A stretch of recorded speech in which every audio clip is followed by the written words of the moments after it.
Okay. Hello, everyone. I am calling to order this meeting of the Oregon Environmental Restoration Council. Today is June 22nd, 2026.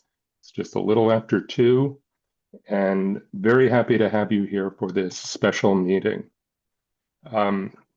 Just want to remind you that this meeting is being recorded and streamed live on OEB's YouTube channel. All materials for this and previous council meetings can be found on the Oregon Environmental Restoration Fund's website in the meeting information section. So click on the relevant council meeting date that you're looking for to access recordings and meeting materials. So for those of you who are joining this Zoom webinar today, and just a reminder, this is all Zoom today, all Zoom all the time. Please remember to mute all your devices to help reduce background noise. If you have comments that you'd like to make, please use the raise hand feature, and I'll be happy to call on you. So, as I said at the beginning, today's a special meeting. We have called this meeting for the purpose of moving on with the proposals to the agency fund that we went over at our last meeting in May. And this, I have to say, is a very exciting meeting, and really an exciting in this process, in this adventure that we're embarked on. And I really very much look forward to that. You know, as a reminder, what we'll be considering is a group of proposals that came to us from the agencies and that have been shepherded by the Governor's Natural Resource Office. And this is kind of a one-time manner of dealing with proposals because we're still in the process of developing our priorities and our rules for the agency fund. And so for that reason, one of the things that we'll be considering today is a set of temporary rules to clarify and memorialize the rules that we'll be using to implement these agency fund proposals. And so more on that to come. We'll have a lengthy explanation of that. And you'll be asked to vote to approve those temporary rules. Before that happens, though, we will be having public testimony. We have, I think, 9 people who have signed up to speak. And we want to hear from them about if they have comments about the rules, if they have comments about individual proposals, or just anything related to the work of this council. Then we'll follow that with the temporary rules discussion. And then I think we will have a break.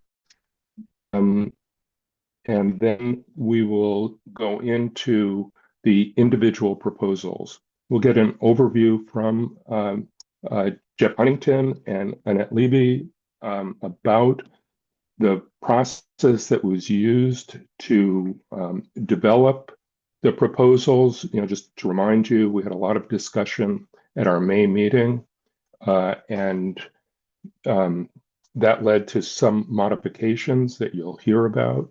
And I think, you know, as you'll see, the agencies really heard the concerns and have made a number of modifications to clarify the proposals and in some cases to group them together. Anyway, you'll hear more about that soon. And then we will, once we have that sort of broad overview, we'll then go into the proposals one by one. And we'll have an opportunity to discuss, to ask if you have any questions, counselors, about the individual proposals. We have people on hand who can answer those questions and, you know, give you any clarification that you need.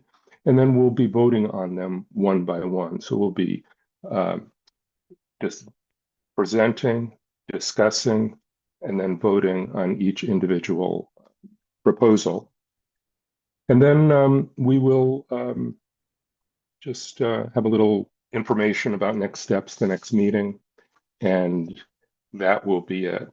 So we're hoping to be able to conclude this by 5. So with that, I did neglect that we do have an initial piece of business, and that is to we have a consent agenda whose sole item is approval of the May minutes. The May minutes have been sent to you all and posted publicly, and I would love a motion to approve the consent agenda. I move the council approve the minutes from the May 6, 2026 council meeting. Okay, thank you. Vice Chair Holliday has moved approval of the May 6th minutes. Is there any discussion? Council members, any questions or a need to amend the minutes? Okay, seeing none. All those in favor of real quick. We need a second. We need a second on that too. This is yeah, Molly Kyle. we're not in the legislature anymore. Yes, thank This you. is Molly Kyle. I'll second. Thank you, Molly. Mr. Chair, before we get Yes, to a vote, do we need to call roll first? Oh, gosh. Yeah, man. Okay, thank you. Thank you, Senator. Let us postpone this vote and just take a step back and actually, rather than call roll,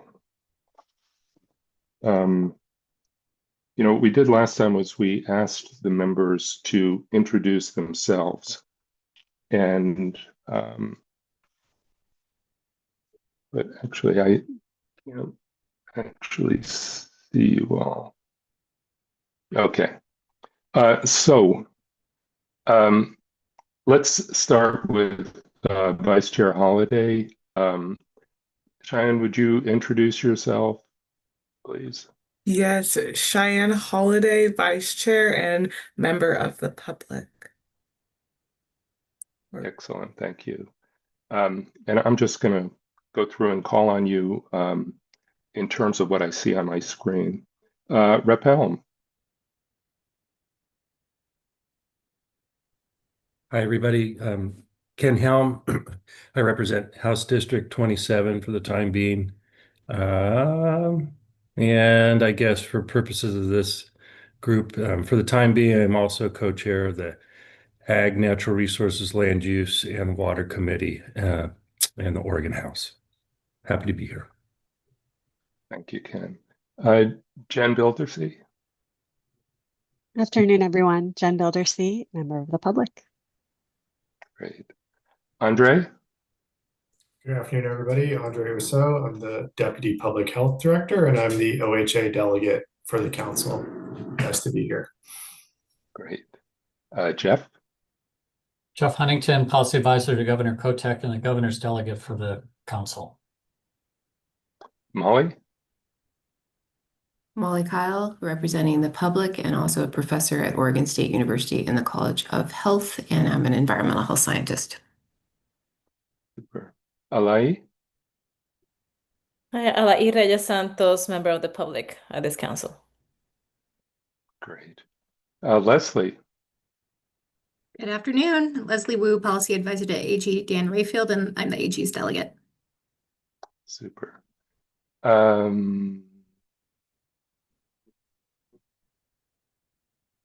There's Leah, you moved. But please introduce yourself. Sorry, it was on purpose. Leah Feldon. I serve as the director of the Oregon Department of Environmental Quality, and it is in that role that I sit on this council. Great. Debbie Good afternoon, everyone. I'm Debbie Colbert, Director of Oregon Department of Fish and Wildlife.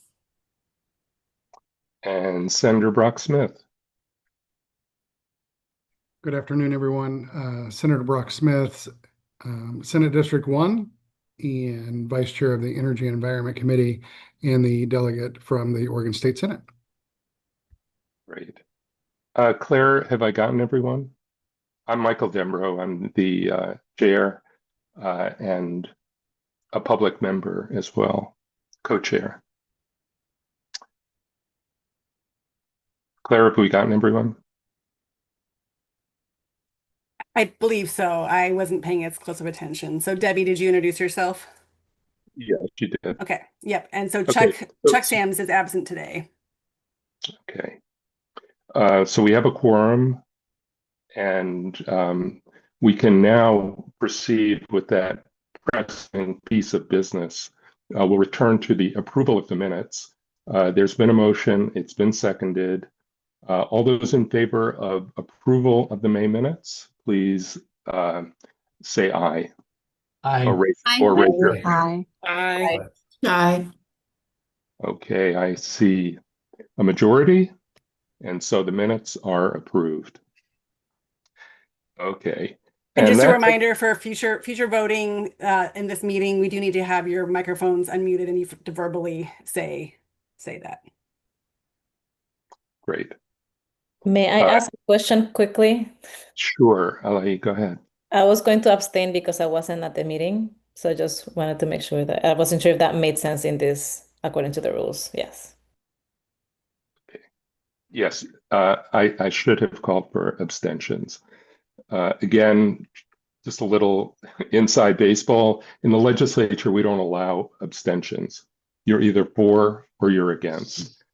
But here, in the rules of this committee, you can abstain. But know that to pass a motion, we need a certain number of votes. We need a majority of those present to vote yes. So, to that extent, although you're voting, you're not voting no, your vote in effect has that result. It has the same as the no vote. So do think about that. But since you weren't there, Ali, that is a very appropriate position to take. Thank you. Okay, so I will close that item of business, and our next is public comment. And so we have Neil Schulman up first, followed by Emily Blevins. And so, Neil, if you would turn on your camera and begin your public testimony, if you're here.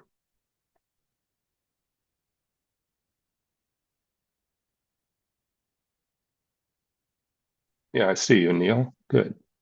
Hello, thank you. I heard there was a little bit of a pause when I was shifting from observer to panelist. So am I good to go?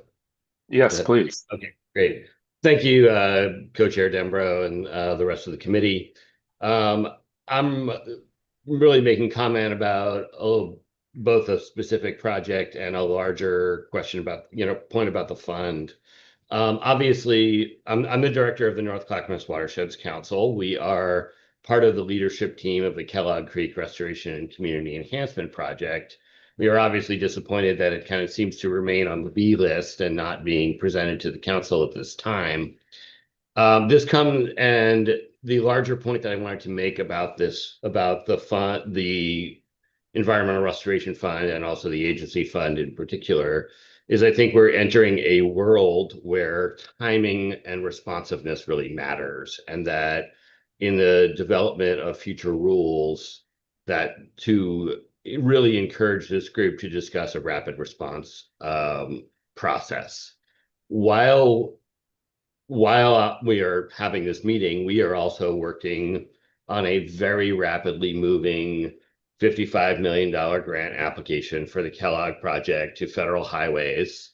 that is a disbursement of nearly $1 billion in one application cycle from 4 years of appropriated funding with a 45-day turnaround. So the days where NOFOs were issued with a 6-month response window and you knew what time of year they were going to be coming, at least for federal funding, those days are over, and this predates this administration.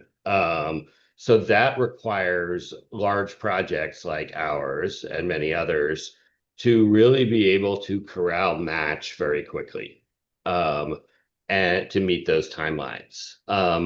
And should the council change their mind and direct funds to this project, we could be asking for maybe $70 million instead of 55 from federal highways.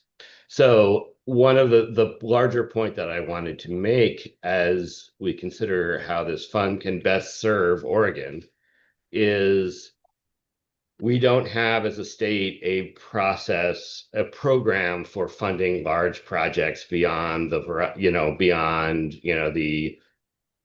standard OWEB grants from a restoration standpoint without federal funds. And this could be that. And if it is going to leverage federal funds by providing non-federal match, it needs to be able to do so in the new world of these rapid response timelines that do not fall under predictable calendars where they've always been. And the agency fund in particular could be a good vehicle for that. So timing really matters.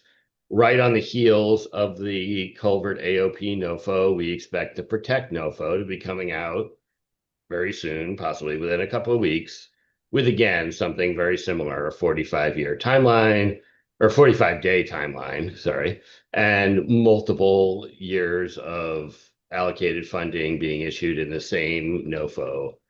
And if this fund is really going to magnify our ability to get projects done, we need to have a rapid response methodology to it. Thank you. Thank you very much, Neil. Okay, Emily Blevins is up next, and she'll be followed by James Fraser. Emily? Good afternoon, council members. My name is Emily Blevins, and I'm a biologist in the lead of freshwater mussel conservation at the Xerces Society for Invertebrate Conservation. I appreciate the opportunity to provide comments today, and I applaud the proposed investments in the proposals focused on restoration and collaboration to the benefit of Oregon's lands and waters. I'm sharing my comments today in support of projects that will benefit mussels and other bottom-dwelling animals like lamprey, which are incredibly important components of healthy aquatic ecosystems. Mussels are long-lived, with one of our species actually living up to 100 years or more, and mussel beds where thousands of mussels can be embedded in river sediments can filter thousands of gallons of water a day, improving water quality and supporting native fish populations. However, our state's mussels are rapidly declining in some rivers, particularly where they may be exposed to contaminants. And despite working essentially like a water filter, cleaning our streams of pharmaceuticals and harmful bacteria like E. coli, mussels are particularly sensitive to pollutants that can also pose a harm to human communities. They're important indicators of ecosystem health and can serve as a warning sign of broader ecological problems. Once our mussel beds are lost, restoration can take generations. We're actively seeing the rapid decline of mussel beds in rivers like the North Umpqua, where last fall a previously healthy mussel bed experienced a mass mortality event with an estimated 6,000 mussels killed outright from an unknown cause. Events like these can often be the result of contaminants, but investment in monitoring, damage assessments, and restoration is necessary to address the underlying causes of these rapid declines. Given that one of Oregon's mussel species is currently under consideration for Federal Endangered Species Act listing, it's all the more important that we invest in restoration.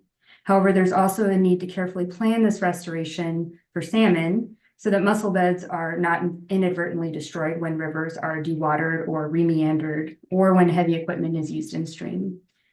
At Xerces, we recognize the critical importance of partnerships and collaboration and understanding how contaminants are affecting our native fish and wildlife. Remediating and restoring habitat and filling other key data gaps requires a team. By acting now, Oregon has an opportunity to address emerging threats to mussels before we lose these additional populations. And doing so will conserve a key functioning part of healthy watersheds for generations to come. I want to thank you for your time, and I appreciate the opportunity to share this information. Thank you very much, Emily. Okay, next we have James Fraser, and James will be followed by Jan Lee. Welcome, James. Thank you. Co-Chair Dembro, Vice Chair Holliday, and members of the council. My name is James Fraser, and I'm the Oregon Policy Director at Trout Unlimited. TU is a nonprofit dedicated to conserving cold water fish, such as trout, salmon, and steelhead, and their habitats. We have about 20 full-time staff in the state, most of whom are project managers that spend their days restoring fish habitat, addressing fish passage issues, and working collaboratively with water right holders to lease and transfer water in stream to benefit native species and watershed health. I submitted quite a bit of testimony for your May meeting, including some recommendations about the project appendices during the extended comment period after it. So I've opted to keep our input today relatively short. This is an exciting meeting for the council and for Oregon, and we have 4 brief points with regard to the items on today's agenda. Number 1, Trout Unlimited encourages you to move forward with approving the state agency program package today. You've heard a lot of reasons and support about this in recent meetings, so I won't reiterate those. In short, there's a lot of cash in hand, there's a lot of need on the ground, and you have a slate of compelling, broadly supported, and time-sensitive projects before you. Please approve the package today. Number 2, we appreciate and support a number of the refinements and adjustments in the June 12th memo regarding the state agency program fund allocation. Namely, the changes to how projects are bucketed, and especially clarifying that there isn't a human health specific category. We also really like the change which requires agencies to demonstrate the exact language in the settlement or legislation that ties to their proposals, as shown on page 4 of the memo and in the alignment section of each agency proposal. We also appreciate the clarifications in the DEQ septic project that the funding is specifically for sites with known or demonstrable ties to water quality issues, especially on the South Coast. Number 3, we understand the governor's office position that Appendix B projects are not before the council for consideration today. Trout Unlimited recommends that some of these be considered in future rounds, especially as there's more time to discuss those ideas and track the need for this fund support. And lastly, number 4, we've reviewed the temporary rules and have no concerns or suggested changes for those. Thank you. Thank you very much, James. Okay, Jan, and Jan will be followed by Terry Prieg-Brigsby. Jan, welcome. Where are you?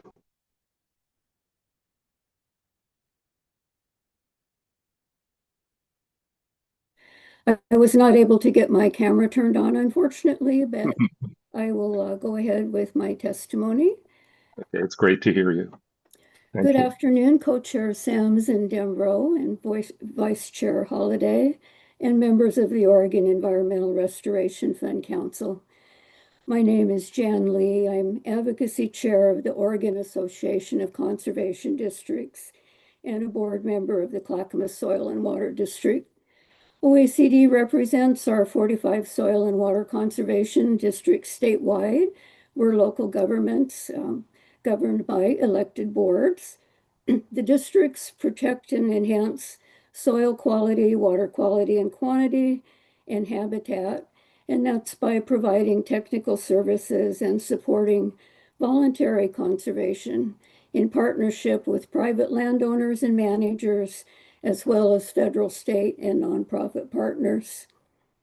So my testimony is pretty brief and to the point. We firmly believe in the urgency of getting OERF agency funds on the ground as quickly as possible. And we reiterate the funding package includes a lot of important and excellent projects. This varied project list meets the intent of the settlement and will improve the health of Oregon's environment and Oregonians' lives.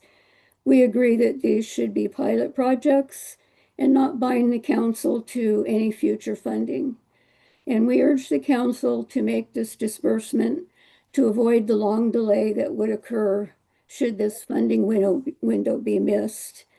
We're thankful to the council for this opportunity to provide comments on the state agency funding package. Thank you. Thank you very much, Jan. Okay, Terry Priya-Grigsby, and she'll be followed by Benjamin Liptak. Terry.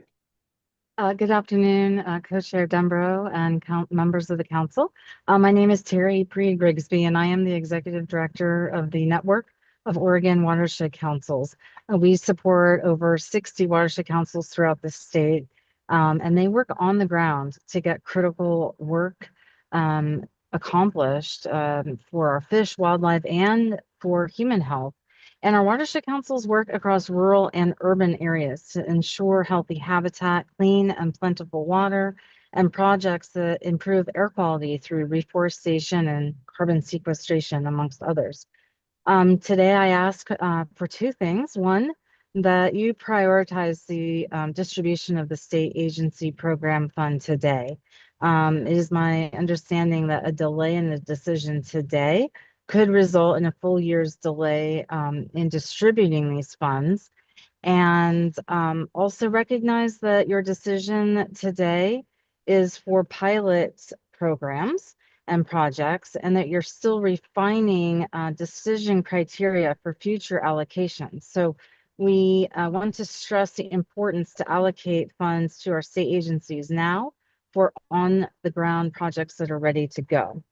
My second point is that I would like to highlight the importance of a few of these projects considerations that directly relate to the work that watershed councils are working on now, and also which directly align with the intent of the Monsanto settlement. The first is funding for item number 4, restoration of priority watersheds.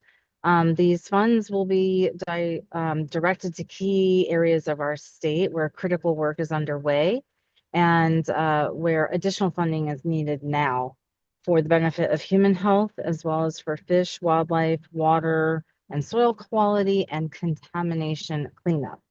The second item is number 7, 6 PPDQ research.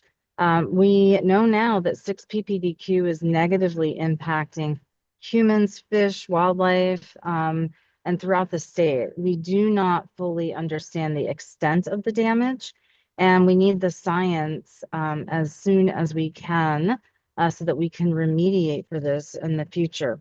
And lastly, I would like to urge the council to consider at least one item from Appendix B, and that is the Kellogg Creek Restoration and Community Enhancement Project.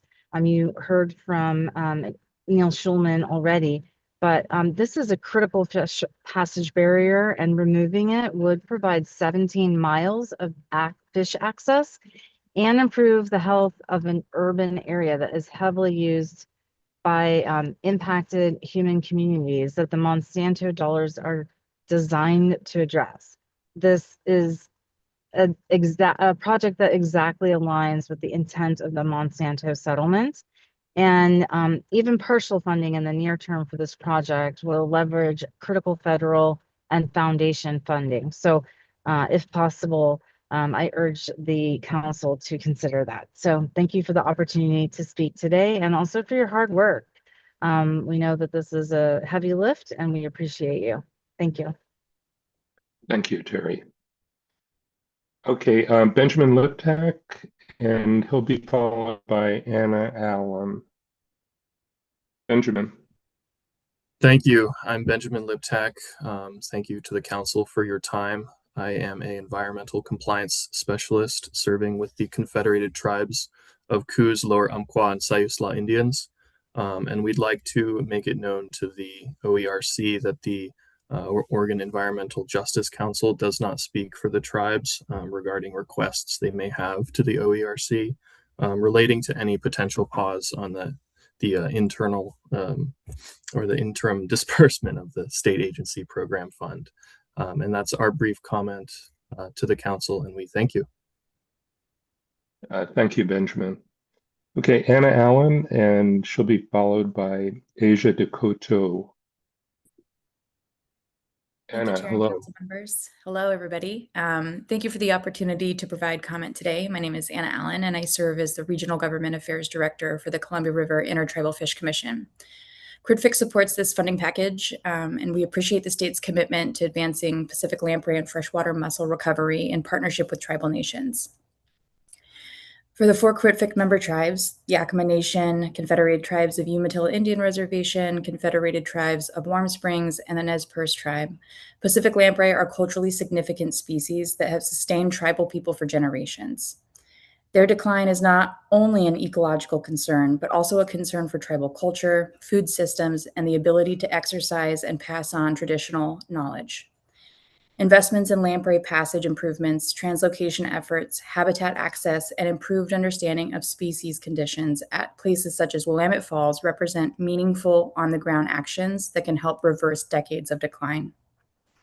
We also support the emphasis on understanding freshwater mussel die-offs and the role that contaminants may be playing in aquatic ecosystem health.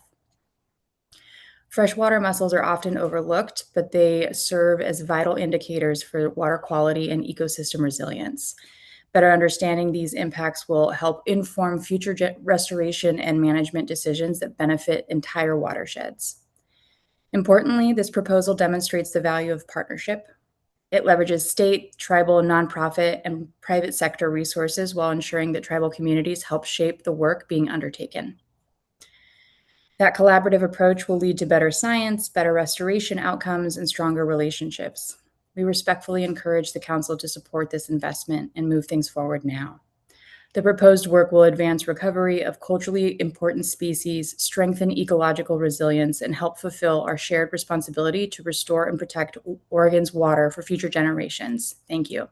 And I did want to let you know that Asia Dakota last minute was not able to attend today, so we can pass on her testimony. Thank you so much. Okay, thank you very much, Anna. Since Asia's not here, we'll move directly to John Hess. And John, you will be our last commenter. Thank you, Chair and Council members. Thank you for the opportunity to provide comment today. My name is John Hess, and I'm a senior fisheries geneticist with Columbia River Intertribal Fish Commission. This funding initiative represents a significant step forward in addressing long-standing tribal priorities for restoring Pacific lamprey and freshwater mussels. We appreciate ODFW's collaboration and willingness to incorporate feedback from CRIDFIC and our member tribes, the Yakama Nation, the Confederated Tribes of the Umatilla Indian Reservation, the Confederated Tribes of Warm Springs, and the Nez Perce Tribe. The tribal priority projects before you focus on actions with immediate and meaningful ecological benefits. These include Pacific lamprey translocations in the Willamette Basin to rebuild abundance in areas where access to high-quality habitat has been blocked for generations. Monitoring of contaminants and population productivity for Pacific lamprey and freshwater mussels, which is essential to understanding risks and guiding recovery. The Oregon Health Authority has already issued a consumption advisory for Pacific lamprey in the Columbia River due to elevated mercury and PCB levels, underscoring the need for this work. Developing and improving passage, including novel approaches to move Pacific lamprey above currently impassable dams and treatments to make partial barriers more passable. Assessing sediment, water, and tissue contaminant levels at potential mussel restoration sites to support the success of outplanting of propagated mussels beginning in 2028. Evaluating contaminant levels across mussel species and life stages in multiple Oregon subbasins to inform a long-term restoration strategy. We respectfully encourage the Council to support this investment. These projects will help recover culturally important species, strengthen watershed resilience, and move us toward restoring the ecosystem roles of these native species to Oregon's rivers. Thank you for your time and consideration. Thank you very much, John. And thanks to everybody who came to us today with oral testimony, which I don't need to tell you is very high quality. And in addition to that, we have a number of pieces of written testimony that is on the website, and I encourage everyone to look at those. Okay, with that, then we will close our public comment section. And we will move to the third item on our agenda, which is the discussion approval of the State Agency Program Fund temporary administrative rules. You may remember that at our May meeting, the council recommended approving temporary administrative rules for this interim state agency program fund allocation. There's not a legal requirement to do temporary rules, but certainly speaking for myself, and I think just what we heard from the council, it is a good idea to, as I said earlier, to memorialize this temporary process that we're using for the record, recognizing that this is a new council, this is a new decision space, and we want to be very deliberate about what we're doing. And so, we want to do that before we address the approval of the individual rules. We will, in our overall process of the work that we're doing, we are going to be setting our strategic priorities, and we are going to be creating permanent rules for this fund, as we will very soon for the tribal fund, and then eventually for the community impact fund. So the approval of the temporary rules will provide us with more clarity on our authority as a council to do this work and to approve these funds. And then also, at this entire process will give us a lot of lessons for the eventual approval of our rules. We've already heard some testimony today that will, I think, help us as we are moving towards that permanent rulemaking. So it's all just sort of preliminary comments. The details of this, I'm going to turn it over to Rachel Thompson, our program coordinator, who is also our shepherd for rulemaking. So, Shepherd Thompson. Thank you, Chair Dembro. Good afternoon. Rachel Thompson, Oregon Environmental Restoration Program Coordinator. So I will be providing council with an overview and a walkthrough of the temporary rules for the State Agency Program Fund. But before I do that, I also just want to provide a few additional points on the temporary rules, in addition to what was already just provided for some of the considerations that went into the formation for these temporary rules that was just provided by Chair Dembro. So first, I just want to reiterate that these are temporary rules. So as a reminder for members of council who may not be familiar with the use of temporary administrative rules, temporary rules expire 180 days from the date of approval. So these are not intended to be permanent or a substitute for permanent rulemaking. If council does decide to approve these state agency program fund temporary rules today, they will expire on December 20th, 2026. With temporary rules, these are kind of intended to be a short-term, kind of immediate turnaround sort of measure. And so there are not public hearing or public comment requirements associated with temporary rules. But I did just want to note that staff did post these temporary rules on both the Oregon Environmental Restoration Fund website and then also on the OEB Administrative Rules website. And then we also provided them along with the other meeting materials 10 days before this meeting. So wanted to just make sure that we provided members of the public awareness of these rules and some time to look them over and review if they wanted to submit public comment. These rules are pretty streamlined, and they are intended to really just provide basic program administrative guidelines to just outline what was provided in the authorizing statute. So following expiration of these rules, again in December of 2026, there will be a permanent rulemaking process that takes place.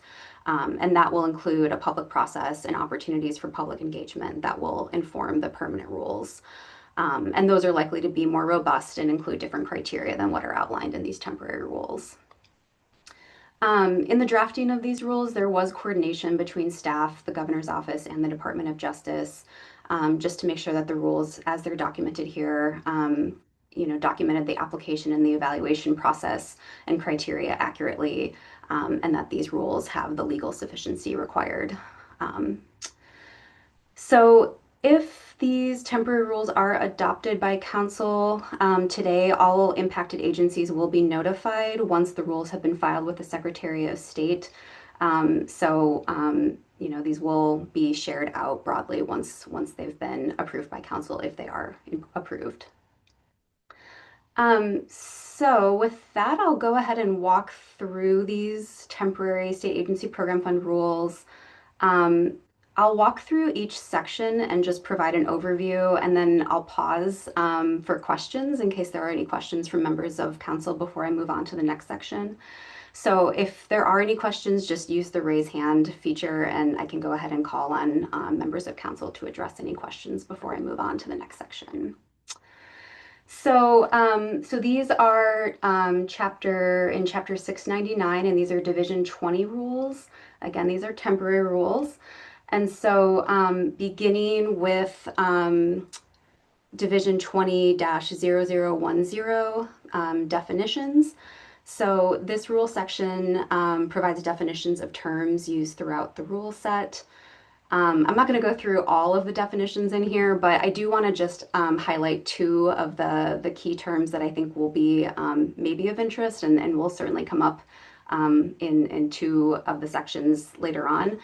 And the first is agency. And so this is defined as any agency in Oregon that has authority to complete projects consistent with the terms of the Monsanto Settlement Agreement. And so staff chose to define agencies here in this definition section, rather than kind of including it in an eligibility section, just so that this could really mirror pretty closely the definition that was included in the Monsanto Settlement Agreement, since there is that nexus. Agencies that have a nexus with the terms of the settlement agreement.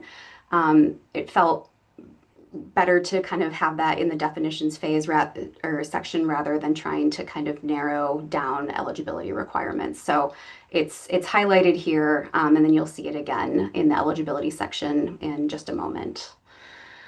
The next piece is available funds. And so this is funds available in the State Agency Program Fund for distribution. This amount may vary between biennia and is determined based on the Oregon Environmental Restoration Council's current adopted distribution policy. And this term was really included just in acknowledgement of this interim allocation utilizing only available funds for the 2025-2027 biennium. And this comes up again in section 20-0050, which is the award and allocation of funds section. So we'll come back to that in a moment. But I'll just pause and see if there are any questions on the definitions. I don't see anyone. Okay. All right, I will move on. So this is a pretty short one, and this kind of calls back to the agency definition that we just went over, but this is section 20-0020, eligible recipients. And this provides the eligibility criteria for the State Agency Program Fund. So eligible recipients for the State Agency Program Fund are agencies. And again, that goes back to that agency definition that was just defined in the previous section. So any questions? Not seeing any. Okay. So next is 20-0030, and this is soliciting and evaluating agency applications. So this describes the procedures for applying for the interim 2025-2027 allocation of State Agency Program Fund. And so this rule was drafted using the criteria that the governor's office used to solicit the agency proposals. And so you'll see that in part 2 there, applications must establish alignment with the objectives of the Monsanto Settlement Agreement, objectives with the statute, demonstrate project readiness for implementation, including a clear timeline with distinct start and end dates, describe interagency collaboration as well as collaboration with external partners as part of the scope of work, describe how the proposed work connects to and supports existing statewide plans, frameworks, or policy initiatives, describe how the proposed work will result in direct benefits to partnering organizations and/or the public, and describe how the proposed work will result in outcomes that are beneficial to the environment and/or human health. So again, these were the criteria that were outlined in the governor's office memo as well, and were used to solicit agency proposals. So any questions? Okay. I'll move on then to the next section, which is 20-0040. And so this is eligible uses of funds. So this provides the criteria for the eligible uses of the interim state agency program fund dollars. So in this first kind of part here, in part one, it describes what the eligible uses for the state agency program funds are. And in kind of 1A here, this is pulled directly from the Monsanto settlement agreement. And so it says that funding must be used for projects and purposes that are consistent with the Monsanto settlement agreement. And then it gives kind of those examples of different projects. And then in part B, it provides additional clarification that activities that are components of the projects and purposes described in part 1 and may include other project types. So, for example, acquisition, education, or outreach activities, monitoring activities, restoration or remediation activities, technical assistance, capacity or staffing costs to carry out the project activities, and indirect costs to carry out project activities. It also clarifies that match for federal funds or other funding sources are eligible uses of these dollars, and that these funds may be used to supplement existing programs or projects that are consistent with eligible uses. For ineligible uses of the state agency program fund, these cannot be used to replace funds from existing funding sources, and cannot be used for projects and purposes not consistent with the Monsanto settlement agreement, and for purposes that are not consistent with council's uses determined by council. So any questions here?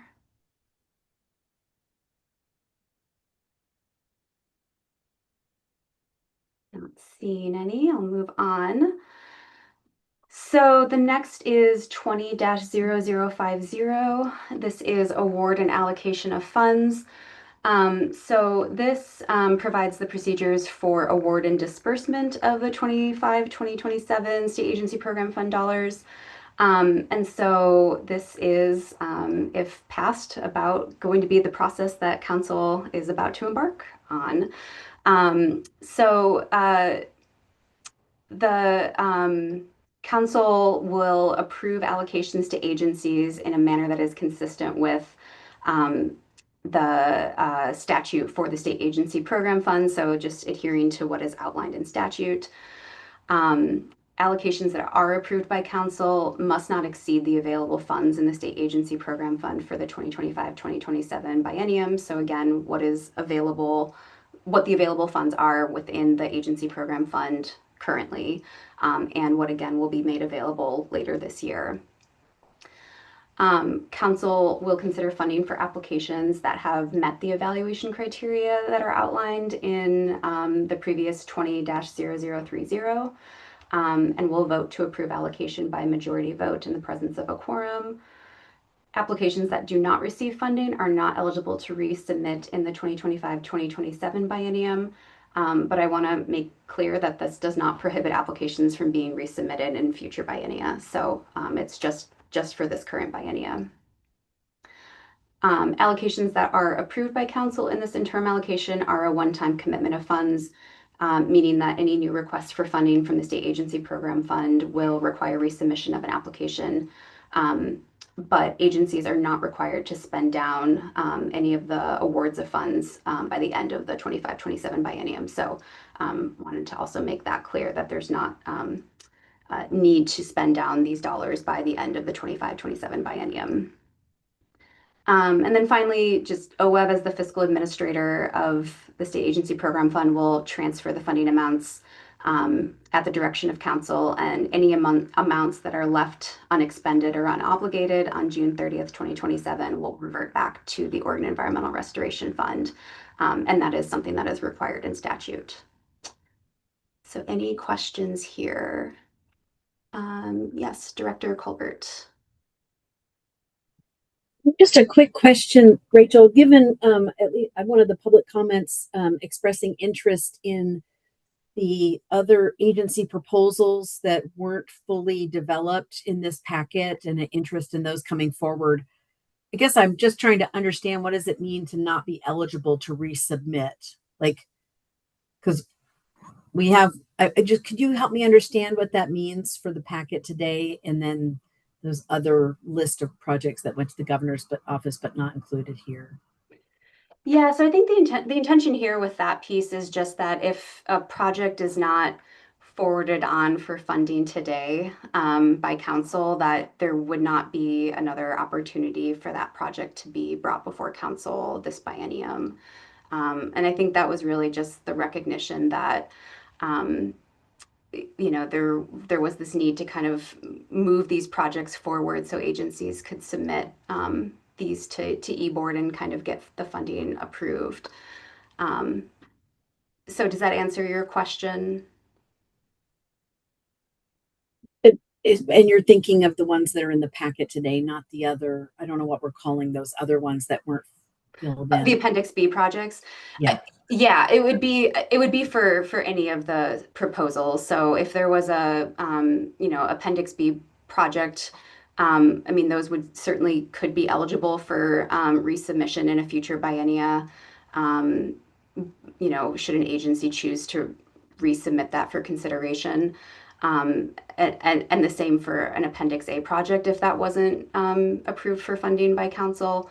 That would be eligible for resubmission in a future biennia as well. Thank you. Actually, let me follow up on that before I call on you, Jeff. And that is, we're in a process here to approve projects, and our hope is that we are able to resolve this entirely today. But is it you know, is it your understanding that it would be today or never? Or, you know, if we decided today to, you know, postpone to July a decision on one or more of these, that these temporary rules would not allow us to do that? My sense is that we still could do that. This is part of, you know, what we're saying is we're in a process.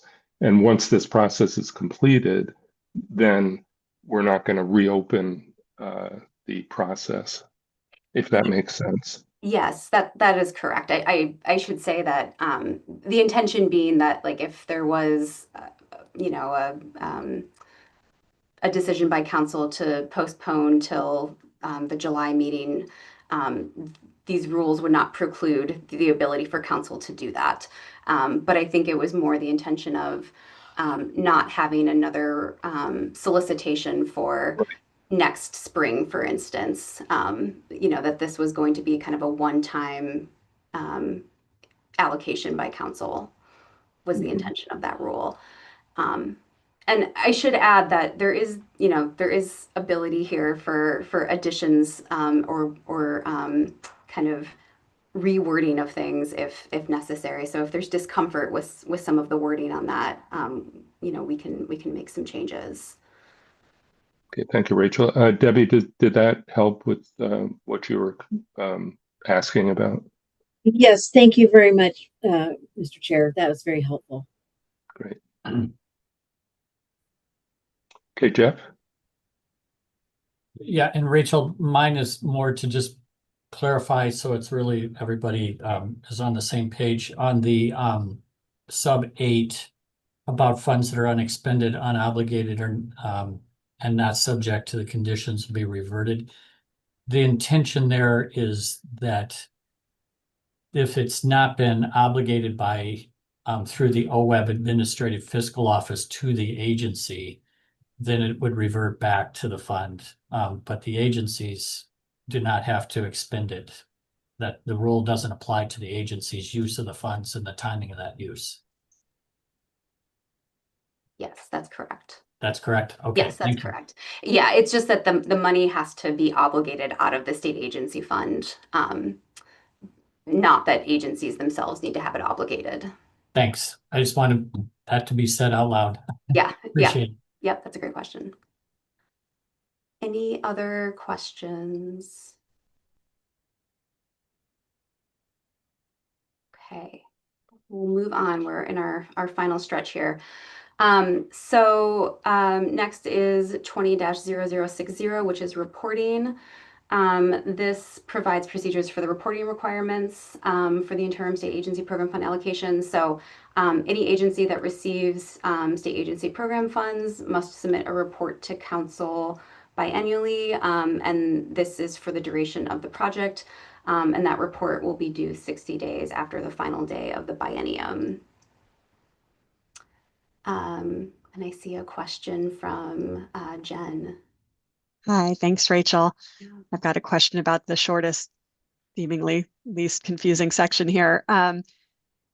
2 years is a long time away for reporting, and particularly in this first kind of trial round, I think there's a lot we're going to be looking to learn from this first selection of projects as we shape the more enduring criteria and selection. So outside of this formal reporting, will there be some other mechanism for understanding, for this council to understand project progress, to get feedback on how things are going so that we don't have to wait 2 years to a point when we've already made a lot of more permanent decisions before we hear back? Yeah, I think that is something council can ask for, definitely. I think, the way that this is set up right now is we are only requiring once a biennium reporting, and with the money kind of going out this biennium, there would be a report due 60 days after June 30th of 2027. So there would be a report due in August of 2027. So there would be kind of a report coming in fairly shortly after agencies received money and kind of started implementing work. The kind of that part 2 here, the report shall be in a format provided by OWEB, does give, that's a fairly standard piece that is included in a lot of agency rule sets that gives some degree of room for leniency or a space for agencies to kind of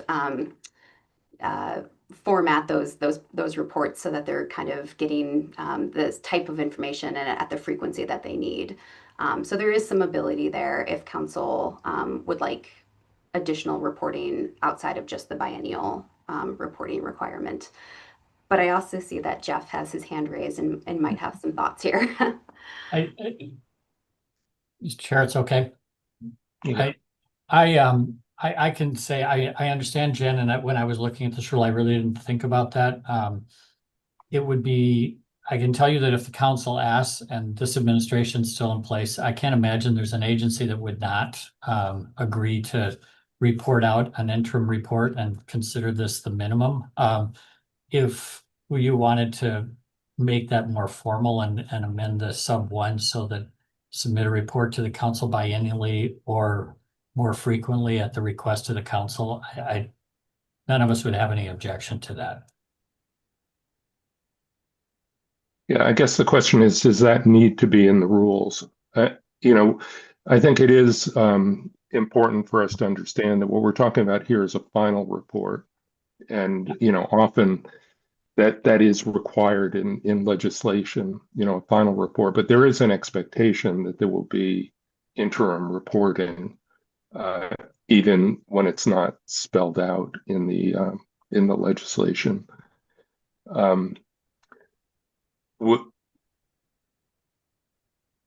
with that understanding, does that make you feel comfortable, Jen? Yeah, with that understanding.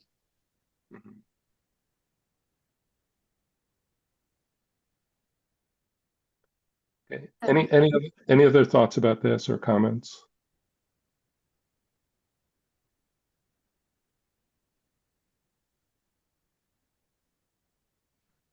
Okay, Rachel. Oh, I see Rep Helm has a hand Oh, raised. Rep Helm. I may have jumped the gun there. It seems like we're getting close to the end of these temporary rules. Yes, yep, we have one more section after Why this. don't I'll just wait because this is a global question. So, Okay. All right. Well, the final section here is 20-0070, which is rule waivers. And so this just provides procedures for waiving administrative rules when in necessary circumstances for effective program implementation. So this is a kind of a standard rule that OWEB includes in most program administrative rules. And it's kind of a unique thing among state agencies, but it gives the OWEB director the ability to waive requirements for these Division 20 rules in necessary cases where it will result in more effective program implementation. So rule waivers cannot apply to anything that is statutorily required. So only things that are included as part of the program's administrative rules. And if a rule waiver is granted, it must be in writing, it must be included in the file transfer record, and it will be reported back to council at the meeting following the waiver. I should mention that rule waivers are used very rarely, but it is a tool that helps administer granting and funding programs more effectively and adaptively. So this is something that OWEB typically does include in rule sets. And so we included it in this one just as an option for council to consider. So any questions on this section or just kind of broad questions that anyone might have? And I'll turn it over to Chair Dembro maybe to field questions. Sure. Thank you very much, Rachel. That was very helpful. Rep Helm, let's hear your global comments, and then I see LIE has her hand up. Thank you, Mr. Chair. And I think, Rachel, this is a question for you and maybe also a question for Leslie. Maybe just to be clear for both the council and the public, what is typical and what I'm assuming is the case here is if there are any conflicts or perceived conflicts that are brought up between the settlement agreement and these rules, or these rules and the governing statute that the legislature established, that the settlement agreement and the statute will prevail. Just looking ahead to, beyond this meeting, if people bring up perceived conflicts, that we have a clear line of authority there, and just checking if my memory of the way the law works is correct. From my understanding, yes, but I see that Diane Lloyd is on, and so I will defer to legal counsel on this. Diane. Thanks, Rachel. Yes, council member, that's correct. So the rules can't change what's provided in statute by the legislature, and they need to be consistent with that. And in this case, we have the circumstance where the settlement agreement is referenced in the statute, and so those would control, and the expectation would be that nothing in these rules would be inconsistent with those. Thank you. Yeah. And just to clarify for everyone that Leslie is a member of this council, not to give us legal advice, but for her brilliant policy expertise in general. And for technical questions, legal questions, we defer to Diane Lloyd from DOJ. Alai. No, that was the question I had, just what that meant. That was my one question. So thank you so much, Rep Helm, for anticipating. Thank you. Super. Okay, any other questions for Rachel or sort of global reactions? Okay, seeing none, I think it's time for a motion, Vice Chair. Okay, I motion the council approve the state agency program fund temporary administrative rules. Okay, Vice Chair Holliday has moved to approve the state agency program fund temporary administrative rules. Is there a second to that motion? I second the motion. Okay, Ali has seconded. We'll do a roll call on this. Claire, would you please call the roll? Yep. And just as a reminder, please unmute your microphone and say your answer out loud so we can all hear it. I'm going to go in alphabetical order. Jen Bildersee, Yes. Debbie Colbert, Yes. Michael Dembro, Aye. Leah Feldon, Aye. Cheyenne Holiday, Aye. Jeff Huntington, Aye. Molly Kyle, Aye. Andre Urso, Aye. Alai Reyes Santos, Aye. Leslie Wu. Aye. And just again for the record, Chuck Sams is absent today. Okay, with that, the motion passes. Thank you all. Thank you very much, Rachel, for leading us through that. So these rules are approved. And as a reward to us all, it's time for us to take a short break. We have a 10-minute break scheduled in our schedule. And so let us come back at, well, we can come back at 3:20. Let's do that. Okay, so with that, we are in recess until 3:20.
Okay, Claire, can we go back into session? Yes. Okay, then I'm going to call us back to order now. It's 3:20. And now we move to the most exciting part of today's program, and that is the discussion of the actual projects and the votes on the projects. This is a process that's been going on for a few months now. You'll remember we were given a proposal from the Governor's Natural Resource Office 2 meetings ago to explore this path of doing projects in in a very timely manner in order to get them these projects out the door this year, understanding the complexity of the budgeting process and the hiring process that agencies have. And so we did agree to consider that idea. And in May, we heard the proposals that came to us. There was public comment about the proposals. There was council discussion about the proposals, and that led to some modifications that the agencies were asked to do. And so the package comes back to us in some ways in the same form, but there are differences and there are clarifications, and some of them have to do with timelines, some of them have to do with fiscal, and we asked the GNRO to give us a document that explained those modifications, and those were done about 10 days ago, were given to us and posted. And now is our opportunity to hear more about those modifications and for us to really get a complete understanding of what the proposals are before we vote on them one at a time.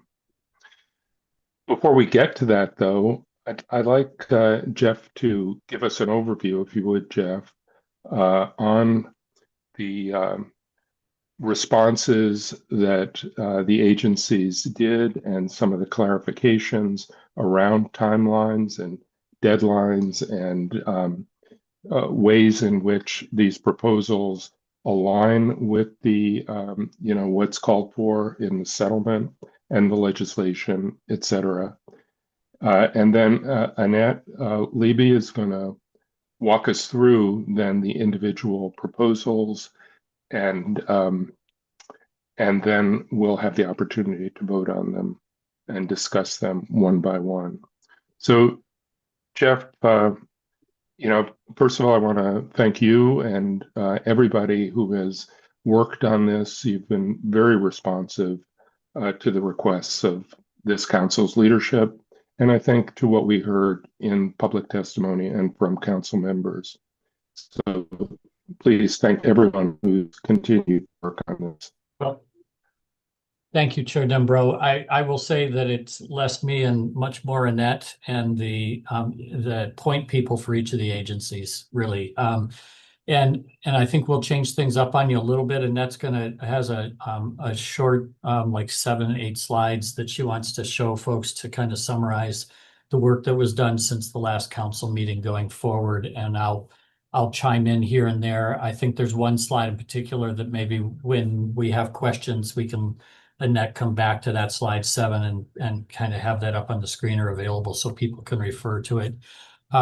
But I will say that the agencies did do refinements, and we did learn a lot from the first go around with the discussion with the council, and our North Star has been to hit as a couple of council members said in the last meeting, the center of the target here, so that we're not out on the periphery of where you might choose to go when we adopt rules on strategic priorities, but since the council hasn't spoken and really done that process, I think we did some consolidation and some responses to questions, but we really didn't move outside of that center of the target packages that you saw the last time. So with that, I'm going to turn it over to Annette, and then I think every one of the agencies that is represented in the proposals has a representative here today to answer questions. They're not going to do presentations, but they'll answer any questions you have on any of the now 11 proposals. Take it Super. away, Thanks, Annette. Tim. Thank you, Annette. Great. Is my screen share working? Not yet. Not yet.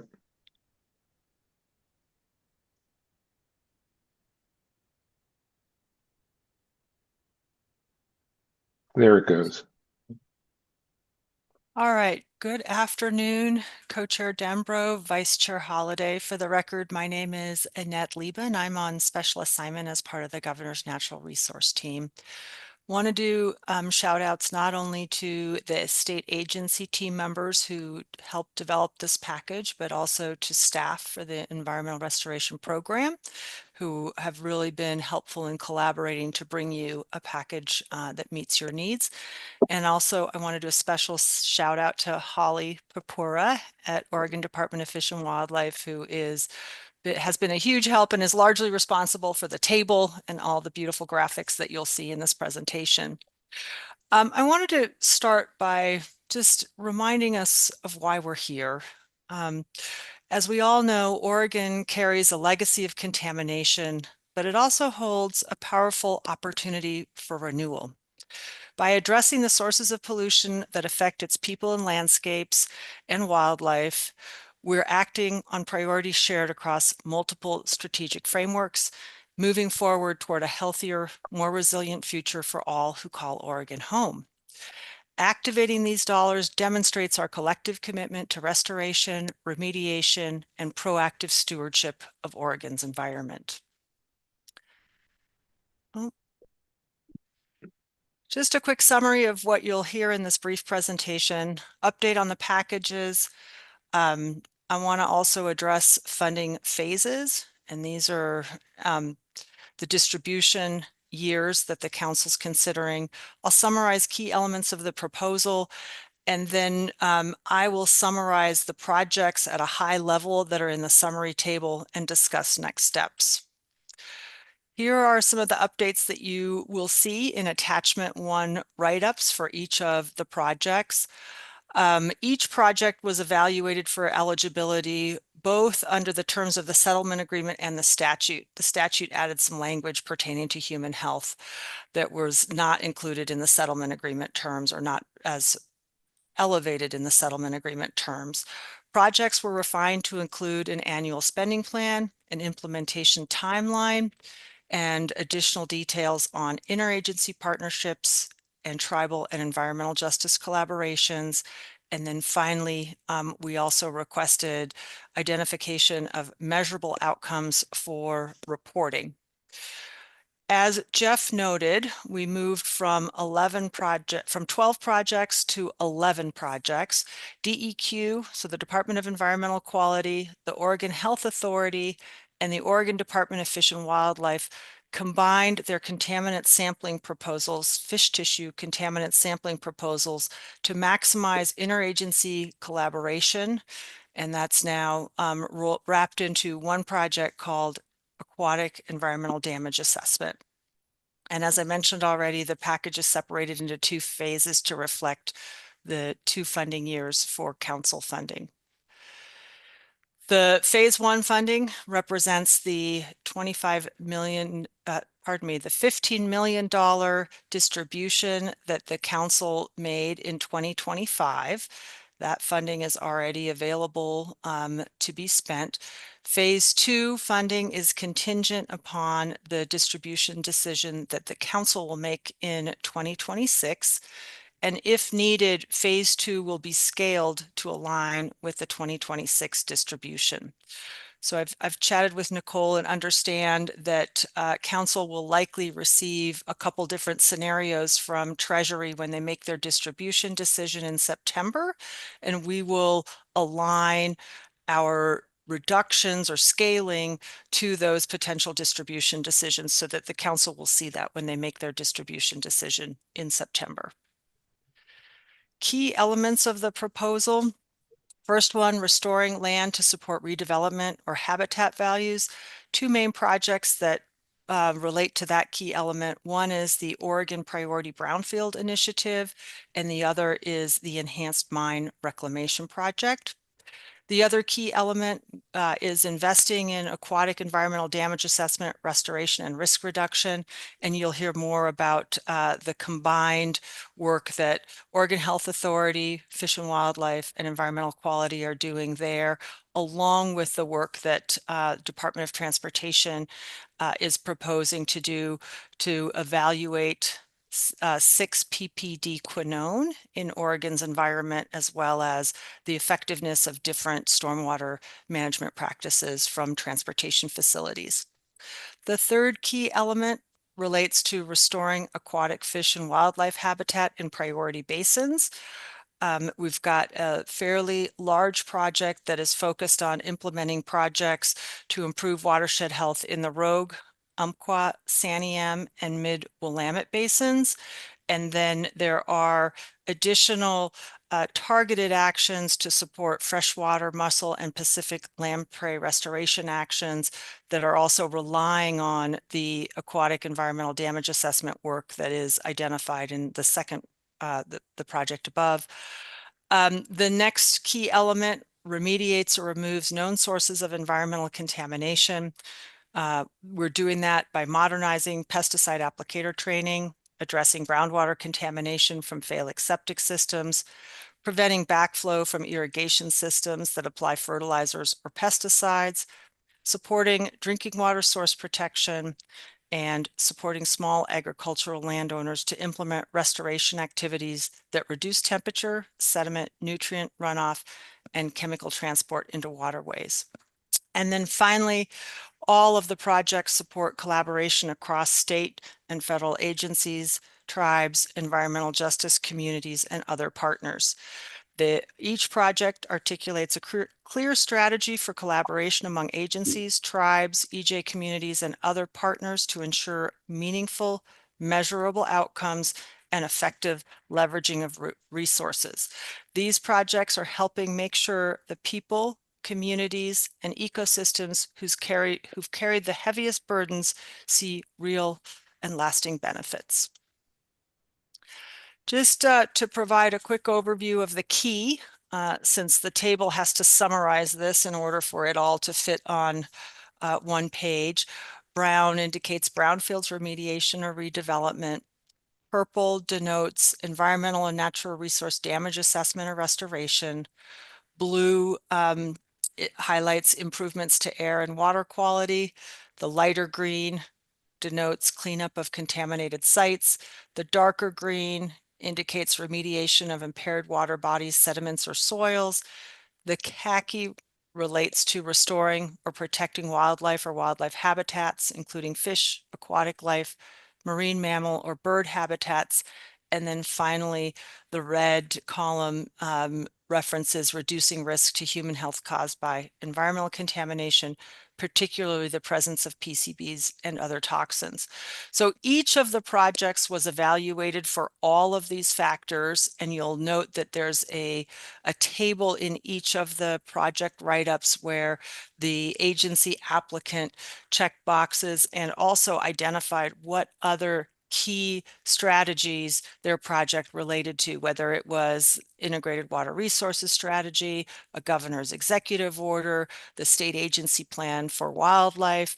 There's a number of the lower Umatilla Basin groundwater management state agency action plan. So there was a pretty robust evaluation of these projects relative to these factors and additional factors. The additional factors are not displayed in the table, however. And again, I'm going to just summarize these projects at a very high level. I'll come back to what phase 1 and phase 2 means. You'll note that there are 3 projects that involve more than one agency, and we've identified how those funds will be distributed amongst the agencies. The first one is the Oregon Priority Brownfields Initiative. So contaminated sites throughout Oregon pose a risk to human health and the environment and are a barrier to redevelopment, reuse, and habitat restoration. This project supports sites evaluations and cleanup implementation efforts at site identified as priorities by community-driven engagement activities. As part of this work, DEQ and OHA will develop a prioritization framework that includes both environmental and social considerations in consultation with the Environmental Justice Council. This work will remove or control contamination to protect human health and ecosystems, prevent further impacts to rivers and groundwater, and make progress towards or achieve community benefits such as sites for affordable housing, green space, habitat restoration, and other public uses. The next project, Project 2, is the one that I touched on earlier. This involves 3 agencies that are focused on aquatic environmental damage assessment. So the Department of Environmental Quality takes fish tissue samples with the goal of understanding ecosystem health. The Oregon Department of Fish and Wildlife also is interested in collecting and analyzing fish tissue samples in order to understand species health. And then the Oregon Health Authority also is interested in the same kind of information as they develop public health advisories, but they're focused more on the species that people are most commonly fishing for at the places where people are most commonly fishing. So Oregon's waterways face increasing contamination from PFAS, PCBs, mercury, and numerous other emerging pollutants posing significant public health hazards and threatening sensitive species and ecosystem function. This is a coordinated effort between these 3 agencies to collect, process, analyze, and share data from fish tissue samples. State agencies will also partner with tribes on paired sampling events and with community-based organizations to identify fishing locations and common species harvested. Through this unified approach, agencies will increase efficiency and prevent redundancy while advancing scientific understanding that meets the needs of all 3 agencies. The next project is focused on lamprey and mussel habitat restoration and is reliant on the data that is collected as part of project number 2. Pacific lamprey and freshwater mussels spend much of their lives in sediments where pollutants accumulate, and the decline of these indicator species highlights mounting pressures on aquatic ecosystems. This project will investigate specific sites where there have been sudden freshwater mussel die-offs to determine the role of contaminants. The project also supports the Columbia River Intertribal Fish Commission priorities for Pacific lamprey and freshwater mussels by providing Pacific lamprey with access to high-quality habitat in key locations, enabling targeted species translocation, and advancing recovery actions aligned with tribal priorities. Project number 4 is focused on restoration and priority watersheds. So this investment advances actions needed to reverse contaminant-related declines and restore ecological function in the Santiam, Rogue, and Umpqua rivers. Cumulatively, the projects in this proposal restore over 700 acres across these 3 basins in collaboration with over a dozen different partners from state and federal agencies, tribes, municipalities, and community groups. This project also supports career development for Indigenous youth and people of color through internship programs tied to restoration activities. Project number 5 is enhanced mine reclamation. Existing mine reclamation requirements ensure sites are stabilized but do not include the additional work needed to reestablish thriving native plants, restore floodplain processes, connect aquatic habitats, or support functioning ecosystems. This project will improve floodplain function and restore riparian habitat and native vegetation at up to 13 mine sites. Dogami, the Department of Geology and Mineral Industries, will team up with state and local partners to identify priority sites, create habitat for fish and wildlife, enhance water quality, address environmental risks at legacy mine sites, and support long-term watershed health. Project number 6 is modernizing the pesticide applicator training that is delivered to more than 14,000 pesticide applicators in Oregon. Pesticides are essential land and habitat management tools, but off target, they become the very contamination we're here to prevent. The strongest control on keeping applications on target and safe is the training behind the person applying it. This project rebuilds ODA's official applicator training and tests to meet current label, buffer, and endangered species standards in modern formats and with Spanish language access. Project 7 is the evaluation of the establishment of additional monitoring sites in Oregon for 6-ppd quinone. So 6-ppd quinone is a known tire-derived toxicant that accumulates in road dust and highway runoff, contributes to coho salmon mortality, and is also harmful to other aquatic species present in Oregon. This proposal quadruples the number of monitoring sites in Oregon from 1 to 4, and this is a huge improvement to accurately model contamination hotspots for mitigation. And it also includes an assessment of existing stormwater management approaches and their effectiveness in reducing 6-ppdq. Project 8 is the Drinking Water Source Protection Project. So this is jointly implemented through the Oregon Health Authority and the Oregon Watershed Enhancement Board. And the focus is on reducing community exposure to contaminants in drinking water through grants to public water systems to protect, restore, or enhance sources of drinking water through the purchase of land, easements, or covenants from willing sellers. Protecting lands that communities rely on for clean drinking water reduces both health risks and expensive water treatment costs. Project 9 addresses contamination from failing septic systems. Failed and leaking septic systems result in sewage contaminating adjacent ground and surface water with high levels of nitrates, pathogenic bacteria, and other viruses, which can cause significant environmental harm due to excessive nutrient loading and severe health consequences when impacting drinking water supply. With this funding, the program will focus outreach efforts in the lower Umatilla Basin groundwater management area, the South Coast, and other areas where drinking water resources show signs of septic system contamination. Project 10, Backflow Prevention, Education, Inspection, and Testing. This project funds education, outreach, inspections, and testing to ensure backflow prevention equipment is properly installed and maintained on irrigation systems that apply fertilizers and other chemicals in known areas of groundwater contamination. This project builds on the inspection work done recently in the lower Umatilla Basin groundwater management area and implements new requirements for surface water irrigation systems in groundwater management areas.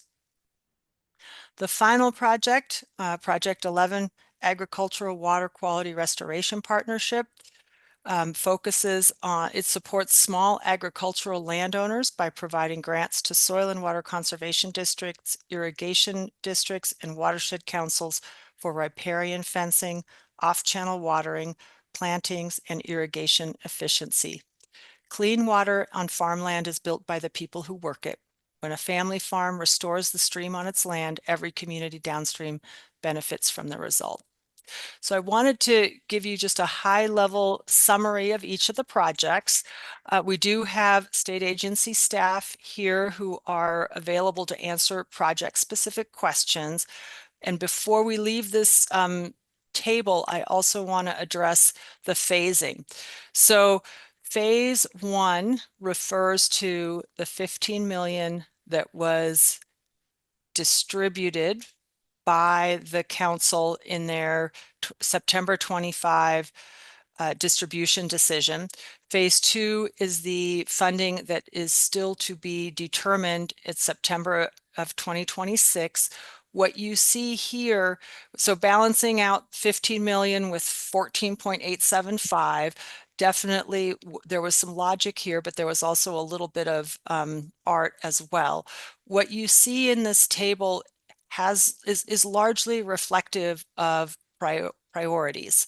So as we look to scale back the phase 2 funding package, we will start at the bottom and move up with reductions. Some of the projects that are listed here, so project number 5, project number 6, for example, project number 10 and project number 11, those projects are not viable at lower dollar amounts. So that's part of why we didn't split them between phase 1 and phase 2. Some of the other projects that are listed in phase 2 are opportunities for scaling. I'll jump in here. When I first saw this table, I was like, oh my gosh, and then had to remind myself that phase 2 is we had to come up and account for $14.875 million. That's not the reduction that you're going to see. It could be 15 million, it could be 13 million, it could be 12, it could be 14. We just don't know. So there's no likelihood that all of phase 2 would be scratched from the list. It would just be a matter of coming back and having the conversation. But we have had, there is art in it, but there was also logic from the agencies and some of the projects that have waited, like the mine reclamation has waited a while to be done. It can wait a year if that's what was necessary. It really is going to be a conversation we have based on the dollar amount you decide you have to work with in the 2027 allocation. Until then, your vote, and I think Cheyenne will get to this, but your vote will have as part of the motion language that makes it clear that the amount you're agreeing to fund is a not to exceed contingent upon, and that leaves the council discretion to come back and do a modification later. Right, Thanks. and yeah, and if I could just jump in, Nicole can also help clarify this if council has questions. But what we approved in September was that we would be spending, if I can use that word, at least $15 million a year. No less than 15, no more than 30 from the from the fund, depending on what the returns were that year. And in our estimates, we're still hoping that we will have $30 million, and the agency fund is half of that, remember? So if in fact the returns that Treasury shows for us are where we hope them to be, then we will be able to fully fund phase 2. But if it comes out somewhat below that, those are conversations we'll have to have as a council. Nicole, did I get that more or less right? Thank you, Co-Chair Dembro. For the record, I'd just like to make some clarifications that the 2025 distribution was made in October of 2025. That was the first time that council met. The next distribution we made in September of 2026. So council makes their distribution annually. And the current distribution policy for council is a ceiling of $30 million, so no more than 30, and a floor of $15 million. Those numbers will be adjusted annually to account for inflation. And council will revisit that distribution policy at least annually. So the process that you just described, Co-Chair Dembro, is accurate. Great, thank you. Thank you. So I'm just going to wrap up here with next steps. So we're here today for the council to consider approving both phase 1 and phase 2 projects, with phase 2 projects being contingent upon 2026 funding, as documented in the table we just looked at. The Governor's Natural Resource Office will work with state agencies to seek needed spending and position authority for the full package from the September Emergency Board. And then the council will meet in September to adopt the 2026 distribution and any potential reductions if those are needed based on the distribution decision. And then the governor's office will be working to integrate spending and position authority into the recommended budget for the 27-29 biennium. So with that, I'm going to stop the share. Go ahead, Jeff. Yeah, I think it would be a logical question to say, well, why don't we wait until we get the distribution decision done before we do the second 15? And that's the trick of the timing that we're trying to work through between this council and the emergency board that the agencies have to go to for expenditure authority. And so we will, the deadline for the agencies to put in their request to the Legislative Emergency Board is, first one is July 27th, and the second one is the beginning of August for e-board meetings that start in early September. So we'll set up a request to the emergency board that is a not to exceed.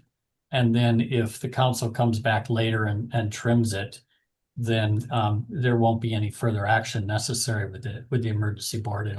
They'll just have a maximum level of authorization of what they can accept as an agency from the council in dollar amounts. And we're happy to answer more questions on that, yes. But I could see some faces wondering why we were jumping the gun here. And it is all a scheduling thing of how agencies have to go through this process. And there's firm deadlines that we can't miss on that end. No, we really appreciate that clarification, Jeff. Thanks. Okay, well, let me throw it open now to council members with any comments, questions. Annette, that was a great high-level presentation. And, again, if you have questions, would like more information about the individual projects, we'll deal with them when we, consider them project by project. But this is the time for a more global reaction, as it were. Any questions you might have about the changes that were made in general, or just thoughts about this process. Be happy to entertain anyone. Just raise your hand.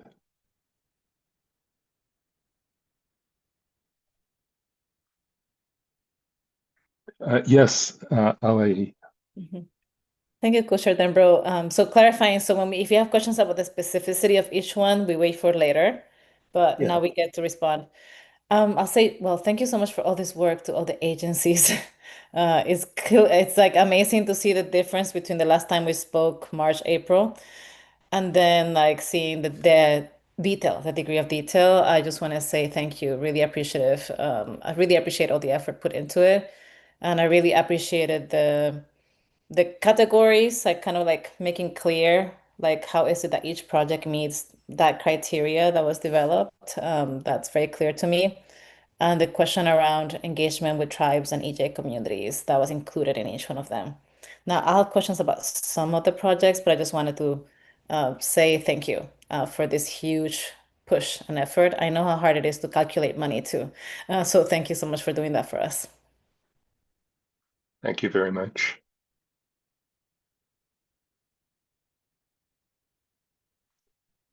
Any other questions, thoughts related on the macro scale here? Jeff? Oh, you're on mute, Jeff. I just wanted to step in and reiterate that, the ERC staff has been a really stalwart partner in this. And I know Nicole probably wants to have a couple words before you shift to project by project questions, but Rachel Rachel has been wonderful to work with Annette, and Nicole is a good rudder in the water and a steward for directionally kind of making sure that the cats were herded and we all kind of ended up in the right space so that we could do this presentation. So thank you. Thanks, Jeff. I'm going to jump in and just express my gratitude and just to mark this moment for the council, for this fund. When I first started this work, before I actually started in this position, we were talking about a once in a generation opportunity. And just seeing that table of projects, it really strikes such a resonant chord about how much possibility can come from this investment. So I just want council members to take a moment to note this opportunity. I want to thank our agency partners for the collaboration and partnership that has gone on. It's been, I often use the analogy of ducks on a pond. We're all sort of floating calmly above the top of the water, and underneath everyone is furiously paddling to make sure that things are lined up and we have the details in front of us in the process that we need. So just a huge amount of partnership. I want to thank all of our public partners and conservation groups and community groups who have been watching this process and helping us move towards that North Star. Your participation and the accountability that you've asked for has been incredibly important. So thank you to all of you who have made this possible. I'm getting actually a little bit emotional about seeing this in front of us. So I'm excited to see what comes of this next discussion and the vote. But yeah, just take a moment and kind of mark this as a real chapter and moment in Oregon's conservation history. So congratulations, everybody. Thank you very much, Nicole, for those comments. And actually, I'm struck, when you remind us about this being a once in a generation opportunity, just how it's a once in a generation opportunity, but it's going to benefit many generations to come. And that really is striking, that we are really going to turn the tide on some legacy issues and start to really turn that tide in the other direction. It's really, yes, I'll try not to get emotional, but any other comments? And if not, we can move on to the individual proposals. Should we do that? Okay. Now is where Vice Chair Holliday is really going to earn her pay, I think. So, Vice Chair Holliday, do you have a motion related to the Oregon Brownfields Initiative? I move the council award up to $5,400,000 in state agency program funds to Oregon Department of Environmental Quality and up to $600,000 in state agency program funds to Oregon Health Authority for the Oregon Brownfields Initiative detailed in Attachment 1 with an award date of June 22nd, 2026, with Phase 2 funding detailed in Table 1 contingent upon funding. Thank you, Vice Chair. Is there a second to this motion? I second. Okay, Jen Bildersee has seconded. Members, any questions about this proposal, which now is coming to us as a joint proposal package with DEQ and OHA?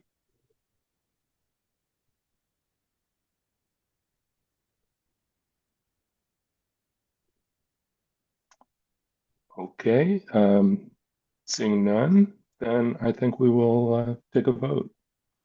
And Claire? Yep, same as last time, and it's same as the next 10 after this. I will go alphabetically. So please have your microphone unmuted and be on camera. Jen Bildersee? Oh, I didn't hear you. I don't know if. Yes, aye. Wonderful, thank you. Debbie Colbert? Yes. Michael Dembro? Aye. Leah Felden? Aye. Cheyenne Holiday? Aye. Jeff Huntington? Yes, ma'am. Molly Kyle? Aye. Andre Urso, Aye. Alai Reyes Santos, Aye. and Leslie Wu. Aye. Okay. What do I do with my little gavel? Well, anyway, the motion passes. So we have approved the motion related to the Oregon Brownfields Initiative. Let us move to the second motion related to the aquatic environmental damage assessment. Vice Chair.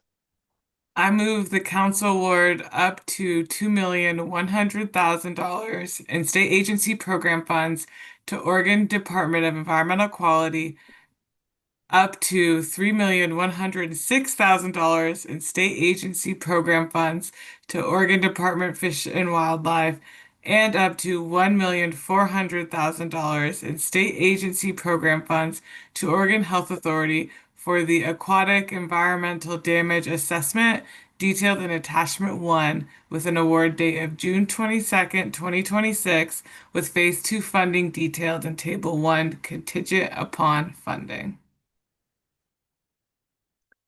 Okay, the Vice Chair has moved. Is there a second to this motion related to aquatic environmental damage assessment? Co-Chair, I'd like to second the motion.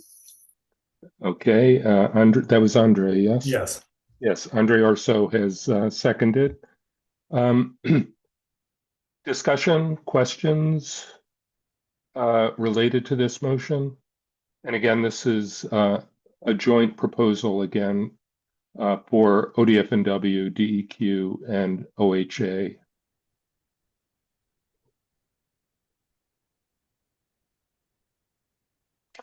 Yes, LAE. Yes, I think I don't have any objections to this proposal. I was just curious to hear about the component that's around working with communities on this proposal. And I know that the sites are yet to be, I think, clearly defined, which makes it hard to define like what kind of community engagement would be besides private owners, landowners enabling the work. And I'm just wondering, out of curiosity, if there was like any kind of thought around any kind of community surveys around impacts or what people may want to see in those sites or workforce development or youth education. Those are things that came to mind for me around making sure that how these restoration activities take place also is engaging the kind of local realities of communities and needs and desires, not only around what's happening in the sites themselves, but also in culturally specific and regionally specific ways. So just wondering if there were any thoughts around what the activities may be that engage communities besides engaging private landowners. Mm-hmm. Thank you for raising that question, and it'll be great to get the answer on the record. I see that Gabriella Goldfarb from OHA has her hand raised. So Gabriella, thank you. Good afternoon, council members. Gabriella Goldfarb, Environmental Public Health Section Manager at the Oregon Health Authority.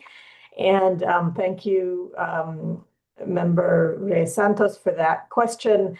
Our portion of this collaborative project would be used to resource local partners to contract, whether it could be with a community-based organization, with a local public health authority, to do local outreach and engagement, to help us identify where are the areas that that people fish and what are they fishing for.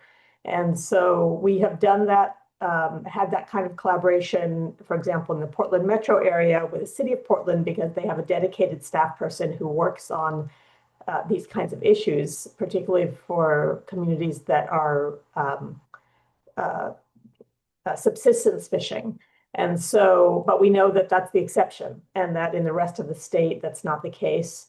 With existing funding that we have for our existing smaller program, we have already resourced tribes, each of the 9 federally recognized tribes, with $33,000 grants out of funding that we currently have, and because that's what we could resource them. And we recognize that in the future, the tribes are going to have their own funding source, and similarly, community organizations are going to have access to funding that they could take direct themselves, but we have had good partnerships with community partners in a lot of areas at OHA around contamination. And so that's why it was a priority that a significant chunk of the money that we are receiving is going to go for those purposes. LA, does that answer your question? Do you have, well, I see that Sarah from ODF&W has her hand up too. So Sarah, maybe you could add to that. Yes, thank you, Chair Dembro, and hello, council members. Sarah Wright from the Habitat Division Administrator with the Oregon Department of Fish and Wildlife. It's good to see you all again. Just piling on to Gabriella's response as well, ODFW's particular focus with this fish tissue sampling is around Pacific lamprey and freshwater mussels, and knowing how critically important both of those taxa are as first foods for Oregon's tribes, we plan to open up the conversation about where we're going to prioritize our sampling efforts with the tribes, particularly in areas that have been historically very important for them as collection sites. So that's our starting place for our work in terms of community engagement.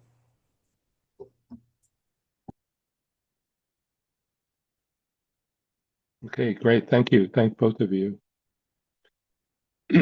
Colleagues, any questions related to aquatic environmental damage assessment and the 3-agency collaboration?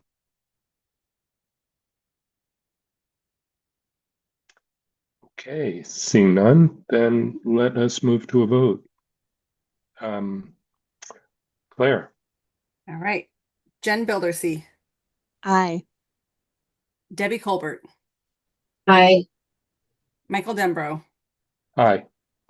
Leah Felden. Aye. Cheyenne Holiday. Aye. Jeff Huntington. Aye. Molly Kyle. Aye.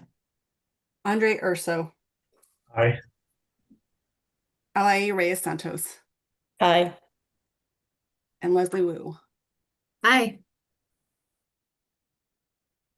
Okay, this motion passes, and we can move on to the third, which is a motion related to the project related to lamprey and mussel habitation restoration.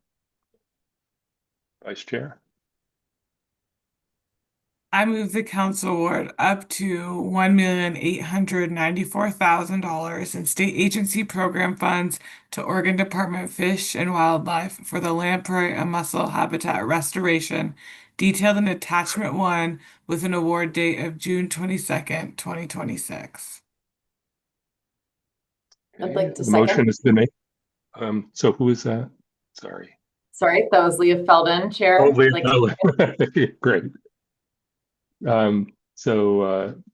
Member Felden has seconded. Discussion, questions about this?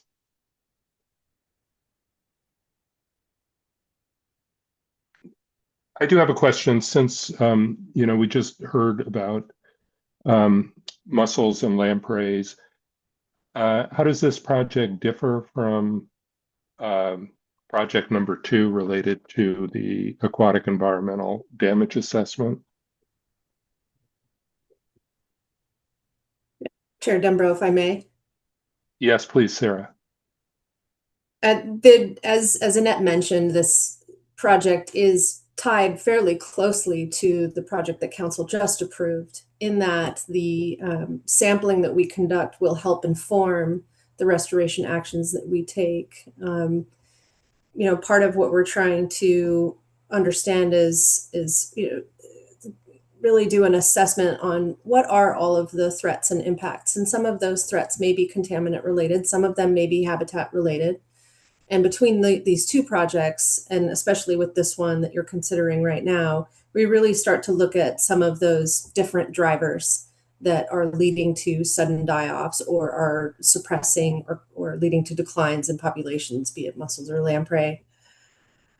This one differs from the last, though, in that this really transitions from assessment to actual action. So there are passage projects to allow lamprey in particular to be able to move up and down watersheds. There are opportunities for propagation and translocation to really help some of these populations that aren't numerous enough to do that work on their own. There are, projects to do some habitat restoration. And one of the ones that I find particularly interesting, I have a lot of stream restoration practitioners out there that are thinking about stream restoration from a salmonid or a trout perspective and how to restore habitat for fish. And the work that'll come out of ODFW working with partners like the Xerxes Society is we'll be able to develop best management practices so that when stream restoration practitioners are out there doing work, they're not inadvertently causing harm to mussel beds, causing harm to habitat for lamprey. So some of the work that you would be funding through this project will just only help us get better and better at this for future projects. That's very helpful, Sarah. Thank you. Other questions, comments?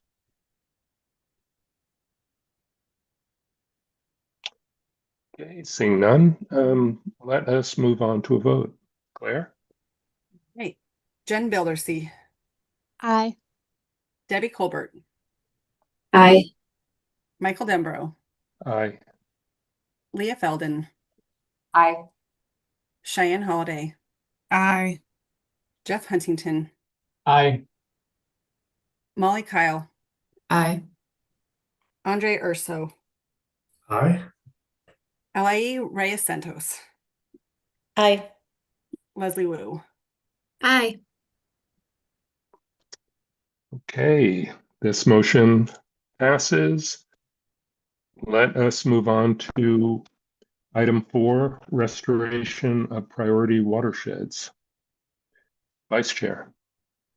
I move the council award up to $4,500,000 in state agency program funds to Oregon Department of Fish and Wildlife for the restoration of priority watersheds, detailed in attachment 1, with an award date of June 22nd, 2026, with phase 2 funding detailed in table 1, contingent upon funding.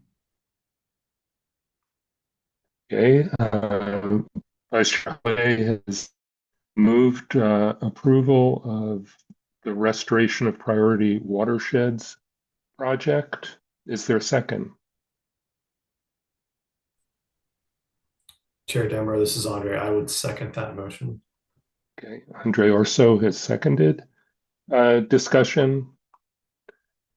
Questions for the agencies?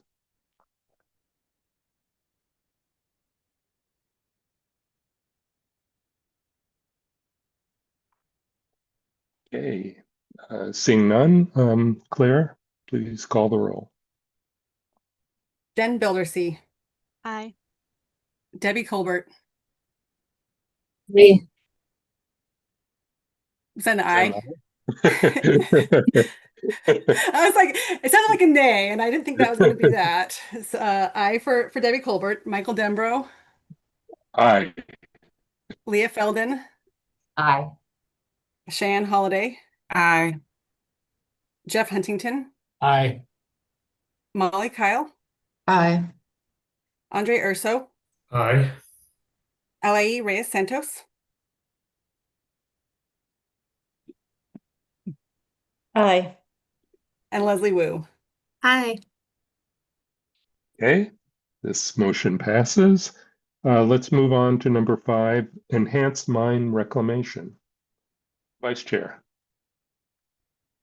I move the council award up to $1 million in state agency program funds to Oregon Department of Geology and Mineral Industries for the enhanced mine reclamation, detailed in attachment 1, with an award date of June 22nd, 2026, contingent upon funding. Okay, the motion has been made. Is there a second? Second. Okay, Debbie Colbert has seconded. Any discussions or questions for Dogami about this project?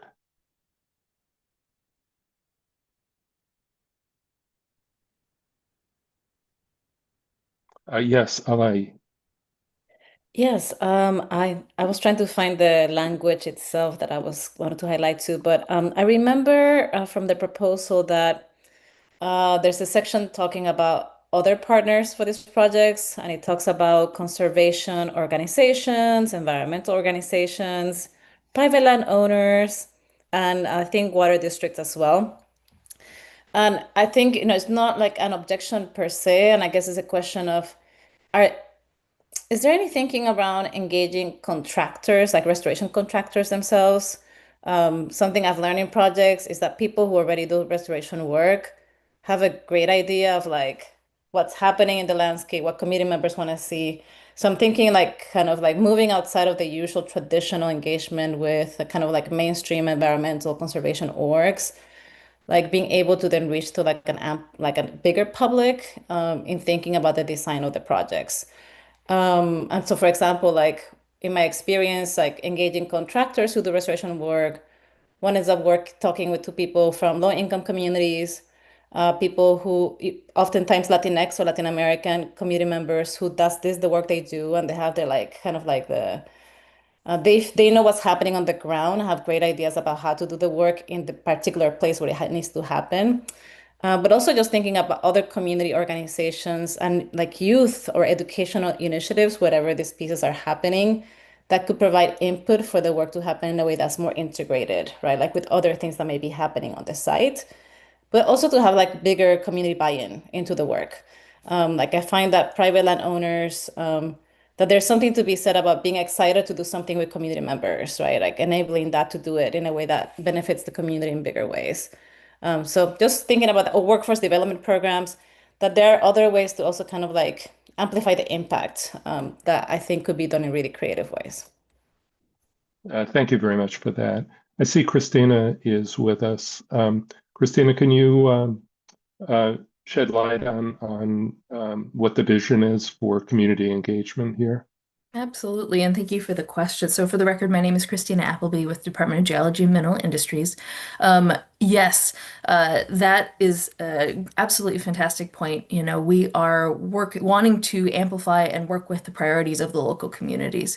So in my experience, at least, watershed councils and soil and water conservation districts, river trusts, and other conservation groups locally often have a strong focus on outreach, working with students, holding community input events, and otherwise. So we would definitely like to build on those, decades of relationship building and understanding of the community needs. Yes, I think that working with local contractors and engaging with those different community organizations based on their decades of experience, you're absolutely correct, is going to be critical to being the most effective and should be a part of our criteria for site selection. If there's specific suggestions you want to make, I'm certainly also happy to chat offline or as the project hopefully is funded and unfolds. We'll definitely be open to suggestions. Mm-hmm. Yeah, and actually, I was going to ask you too. If you have thoughts about the best ways to connect with the people who are doing this work, do you have thoughts about that, Ellie? Yeah. Oh, beg your pardon. Go ahead. I think I'm happy to like share at some point about like depending on the locations, but I think, thinking about trade associations, those are really amazing places to connect. Also, there's an entity that manages like anything working on worker safety will have their own conferences with contractors that are really powerful places to connect as well. But also I do want to say that yes, water and soil districts and conservation entities can be great with outreach, and they don't always kind of connect. Like not everyone identifies with that kind of framing for the work. So I think just to be kind of like more expansive in like who else that may not be engaged by those entities could be engaged, right? That are not the usual kind of actors in those conversations. Do we have, kind of like an elderly book club that, like it's like sometimes we don't think about outside of the box because we are like, oh, we have the people who do this outreach already. But then there's all those people who want to be engaged, but maybe they're not participating in the environmental sector per se, in that kind of mainstream identified way. That can be really exciting. School, youth clubs, thinking about NAACP chapters. So I think that it's worthwhile to kind of expand that notion of outreach outside of those usual orgs for that reason. I appreciate the suggestion. We will certainly take that into consideration. That's great. Leah? Thanks, Chair Dembro. Yeah, I was hoping this overall seems like a good project to me. I just wanted a little more clarification. We have that it's a project that supports remediation, but from what I'm reading, it's not a project that's actually cleaning up contamination. 13 sites, not a lot of money. We don't have our health box checked on here. So I just want to understand is this strictly like revegetation of sites that have already been cleaned up, or is there any kind of remaining risk remediation that could be occurring? I couldn't see the line for this one. Thank you for the clarifying question. Absolutely. So, one of the things that we did when we started to try and prioritize potential sites, at least at a first pass, look, was identifying that closed sites, especially those that were closed before environmental regulatory laws went into effect, that, at least stabilized sites to a minimum environmental standard. Those kind of legacy sites may have contamination issues that we don't actually know about. So part of this is going to be a little bit of an investigation as we go through these different sites to understand what there are potentially other opportunities out there that are at these mine sites, these closed legacy mine sites that are unknown. We may or may not be able to address those in the scope of this work. So I don't think we checked the box technically, unfortunately, because of that. While it is potentially a co-benefit that may happen, it's not necessarily a direct outcome. Depends on site selection. Okay, so it sounds like this could also be an opportunity to, determine if some of those oldest sites have problems that we want to know more about, and haven't had the chance to do that. So that also seems beneficial. I agree. Yeah. Thanks, Leah. Other questions?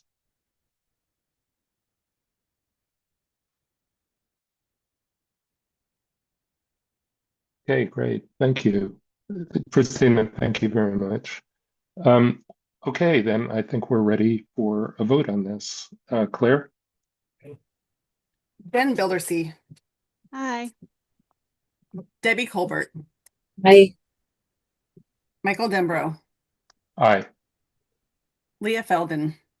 Aye. Cheyenne Holiday. Aye. Jeff Huntington. Aye. Molly Kyle. Aye. Andre Urso. Aye. Alain Reyes Santos. Aye. Leslie Wu. Aye. Okay, motion 5 has passed. Let's move to motion 6 related to pesticide applicator training. Vice Chair? I move the council award up to $1,500,000 in state agency program funds to Oregon Department of Agriculture for the pesticide applicator training detailed in attachment 1 with an award date of June 22nd, 2026, contingent upon funding. Okay, Vice Chair Holliday has moved project number 6 related to pesticide applicator training. Any questions about this project or reactions to it, comments? Vice Chair Holliday. Did we need a second? Am I all of a sudden confused? Oh yeah. I will never learn. I really feel like an old dog. We need a second. Is I'll someone Leslie here. okay? All right, Leslie Wu has seconded. Thank you, Vice Chair. Discussion, questions?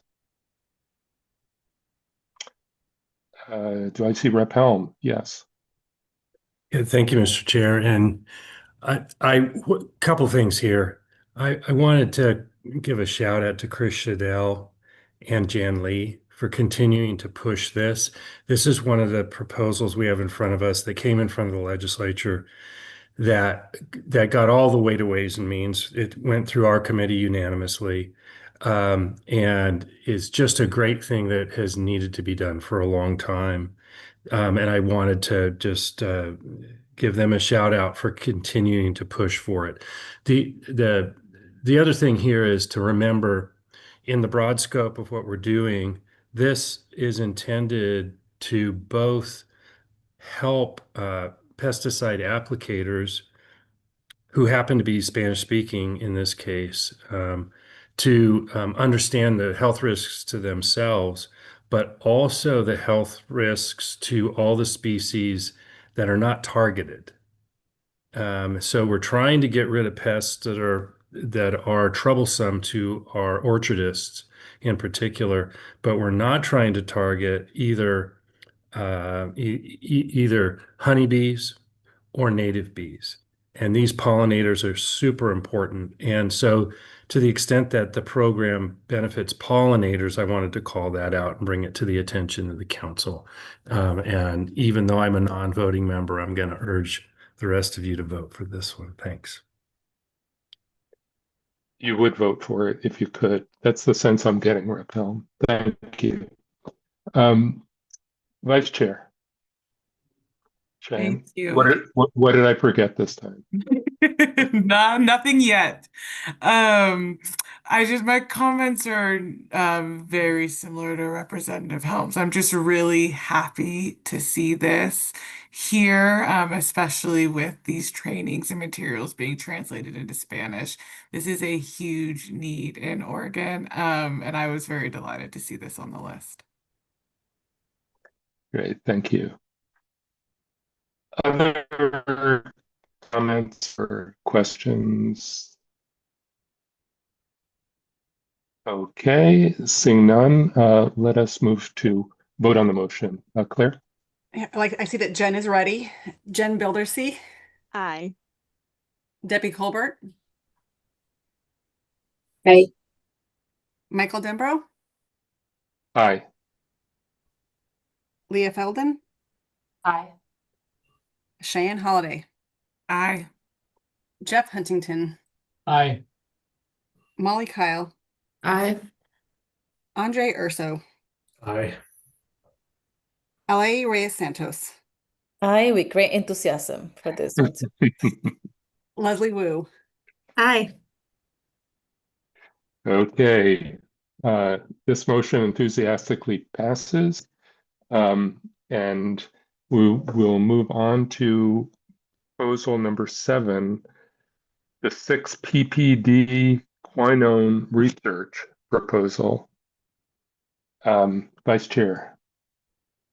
I move the council award up to $1,900,000 in state agency program funds to Oregon Department of Transportation for the 6 PPD quinone research detailed in Attachment 1 with an award date of June 22nd, 2026, contingent upon funding. Okay, Vice Chair Holliday has moved proposal number 7. Is there a second? Chair Dembro, this is Andre Urso, and I will second that motion. Thank you, Andre. Andre Urso has seconded. Discussion, questions?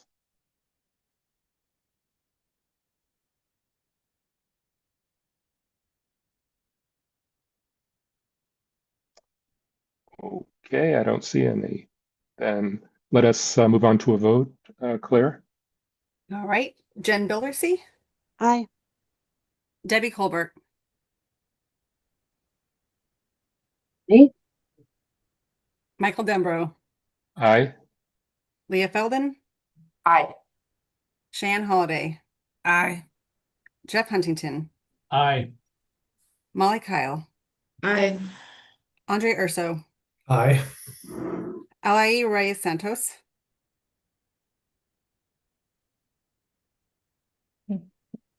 Aye. and Leslie Wu. Aye. Okay, proposal 7, the motion related to proposal 7 has passed. And now let's move to proposal 8, drinking water source protection. Vice Chair Holliday. I move the council award up to $1,200,000 in state agency program funds to Oregon Watershed Enhancement Board for the drinking water source protection detailed in attachment 1 with an award date of June 22nd, 2026, contingent upon funding. Okay, Vice Chair Holliday has moved proposal number 8. Is there a second? Chair Demra, this is Andre Urso. I will also second this motion. Okay, thank you, Andre. Andre Urso has seconded. Any questions about this or reactions to this? Yes, LA. I know I've been feeling really strongly about these pieces, so I'm talking a lot today. No, it's great. First of all, I'm thrilled. I'm really thrilled about this proposal. That we need this kind of investment, so I'm excited, especially for rural and low-income communities to be able to do this work. One question I had around implementation is, is there thought around any kind of thinking around how to make it accessible and easy for like communities that don't have a lot of resources to apply for this funding? You know, I'm thinking about like where I live in Marcola, Oregon. I think of Polly Creek, where like a bunch of us share like a kind of like that watershed area around Polly Creek. And I think about what would it look like for the Marcola Water District to like engage in this water protection program. Are we thinking about making the application easy, accessible, or staffing maybe support to support the application process itself? Only because that's usually the main challenge for like the small water systems and the rural water systems usually is that their funding may be there, but they don't have capacity to engage with the opportunity. Mm-hmm. Yeah, I see we have Renee Davis, and OWEB will be the implementing agency here. And you're used to doing this kind of work, I think, yes? Yes, thank you so much, Chair Dembro. And thank you for the question. So we think about this across all of our grant programs. And I would say certainly with the drinking water source protection program, given the intent at the outset of it helping to address needs of rural communities, low income communities, communities that are disproportionately impacted by climate change. So multiple things. One, having a staff position, and already in our first grant cycle, a staff position that can really work closely with folks as they're coming into the application process to have extensive guidance, a lot of contact to understand what it is they're aiming for, understanding what the evaluation criteria are. And there's also within the program an opportunity for what we call a partnership approach. And we have a couple examples of those from the first cycle where a local land trust, for example, North Coast Land Conservancy is partnering with one of the local water districts from the first cycle to really help them navigate the real property transaction that they're undertaking. But because oftentimes these public water districts are very small in staff, they have a lot of responsibilities they're juggling. So really trying to connect with partners who are more familiar with navigating some of the property transaction opportunities and challenges or complications that can come up. So really building that in from the ground up with the program to try to provide the necessary support. Great. Does that help, Alain? Yes, thank you so much. Super. Okay, any other discussion? Seeing none, Claire? Jen Beldersea. Aye. Debbie Colbert. Aye. Michael Dembro. Aye. Leah Feldon. Aye. Switch my page. Cheyenne Holiday. Aye. Jeff Huntington. Aye. Molly Kyle. Aye. Andre Urso. Aye. Alain Reyes Santos. Aye. And Leslie Wu. Aye. Okay, this motion related to proposal 8 has passed. And we'll now move to item 9, address groundwater contamination from failing septic systems. Vice Chair. I move the council award up to $4 million in state agency program funds to Oregon Department of Environmental Quality for the address groundwater contamination from failing septic systems detailed in attachment 1 with an award date of June 22nd, 2026, with phase 2 funding detailed in table 1 contingent upon funding. Okay, Vice Chair Holliday has made this motion related to proposal number 9. Is there a second? Chair Dembro, I'll second. Okay, Leah Feldman has seconded. Is there discussion?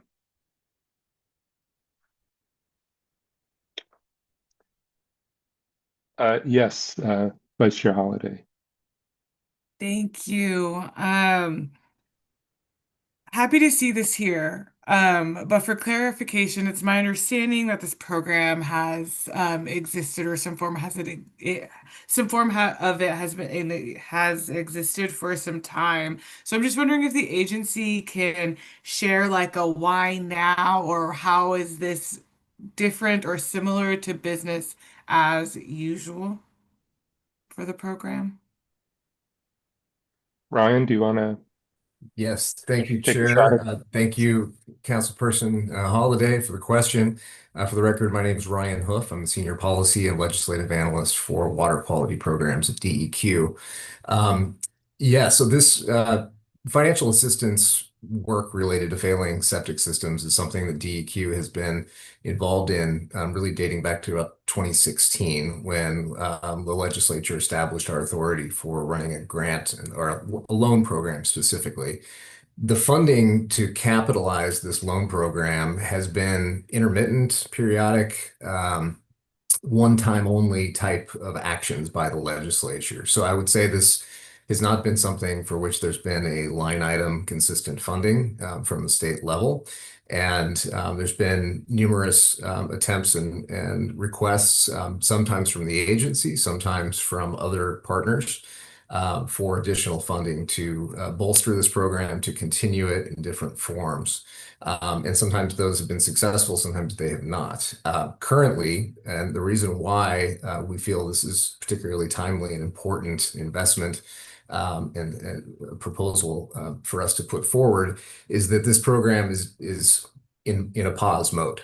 There is currently no financial assistance available in the state for those who have a failing septic system and are challenged by not being able to obtain funding from traditional financing options. The program that had been marketed statewide and administered through our partners at Craft 3 is currently on pause as we wait for additional funding. There are discussions about the future of the program and additional models that we might be leaning into in future years. But right now, we are desperately in need of a bridge to help sustain this and restart the program and provide this option for those who are responsible for a failing septic system that is impacting groundwater or surface waters, but they don't have the means to make that fix. So hopefully that answers your question about the why now and the status of funding. Yeah, and I'll just add before I turn it over to Rep. Helm, because I think he's going to probably say pretty much the same as I would. We have been involved in those legislative efforts to provide funding to this program. And every time we've had hearings, we've just had many people coming, telling us of, the desperate straits they're in, low-income rural people for the most part, and how much they hate the alternative of, they have no alternatives other than polluting the system when they're septic systems aren't operating. Ken, you want to pile on? I don't need to pile on. You said everything there.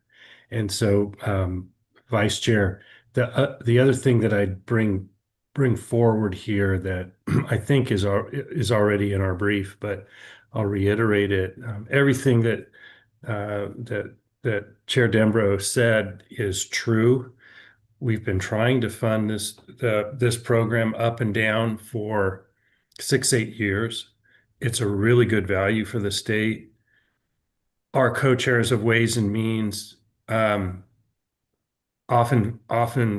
find it below their line to fund, which is a shame. And one of the criteria that we've talked about a lot and has come forward in these agency proposals is, is there an opportunity for federal match? Well, there's not here, but the partnership with Craft 3, which is a public interest bank, essentially, they bring in private funds to help match, at least to a certain extent, the state funds. So this is an additional tool that we can cultivate to have philanthropic money flow into this area where it's not flowing in from any other sources. And I really think this is a good value for us today. Thanks, Ken. Jeff?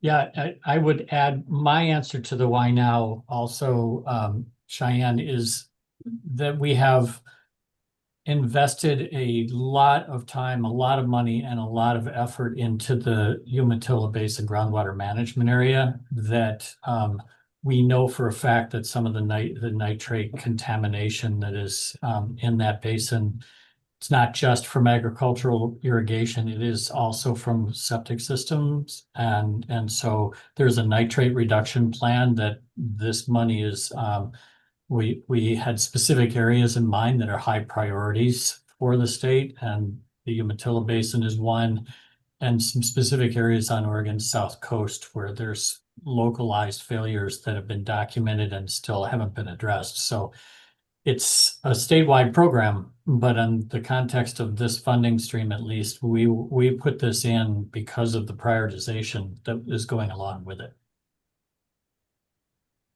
Thanks, Jeff. Leah? Thanks, Co-Chair Dumbro. Yes, I will just do one more pile on and make one more connection because I'm sure Vice Chair Holliday was looking for 5 answers. Just the final piece, I just want to connect this to drinking water. So many folks that are on-site systems to handle, septic, to handle sewage in rural areas, low-income areas, are also on private drinking water wells rather than, municipal or community drinking water systems. And it is not uncommon that somebody's own septic system is also contributing, at least partially, to contamination of a nearby drinking water well on the property. So I just want to make sure the drinking water connection was made clear there, even though we're not talking about drinking water systems. Thank you. Very helpful. Thank you, Leah. Any other comments? Okay, then, Claire, please. Jen Bildersee. Aye. Debbie Colbert. Aye. Michael Dembro. Aye. Leah Felden. Aye. Cheyenne Holliday. Aye. Jeff Huntington. Yes. Molly Kyle. Aye. Andre Urso. Aye. Alaí Reyes Santos. Aye plus. I'm excited about it. And Leslie Wu. Aye. Okay. Motion 9 has passed. And now we will move to motion 10, related to backflow prevention. Vice Chair Holliday?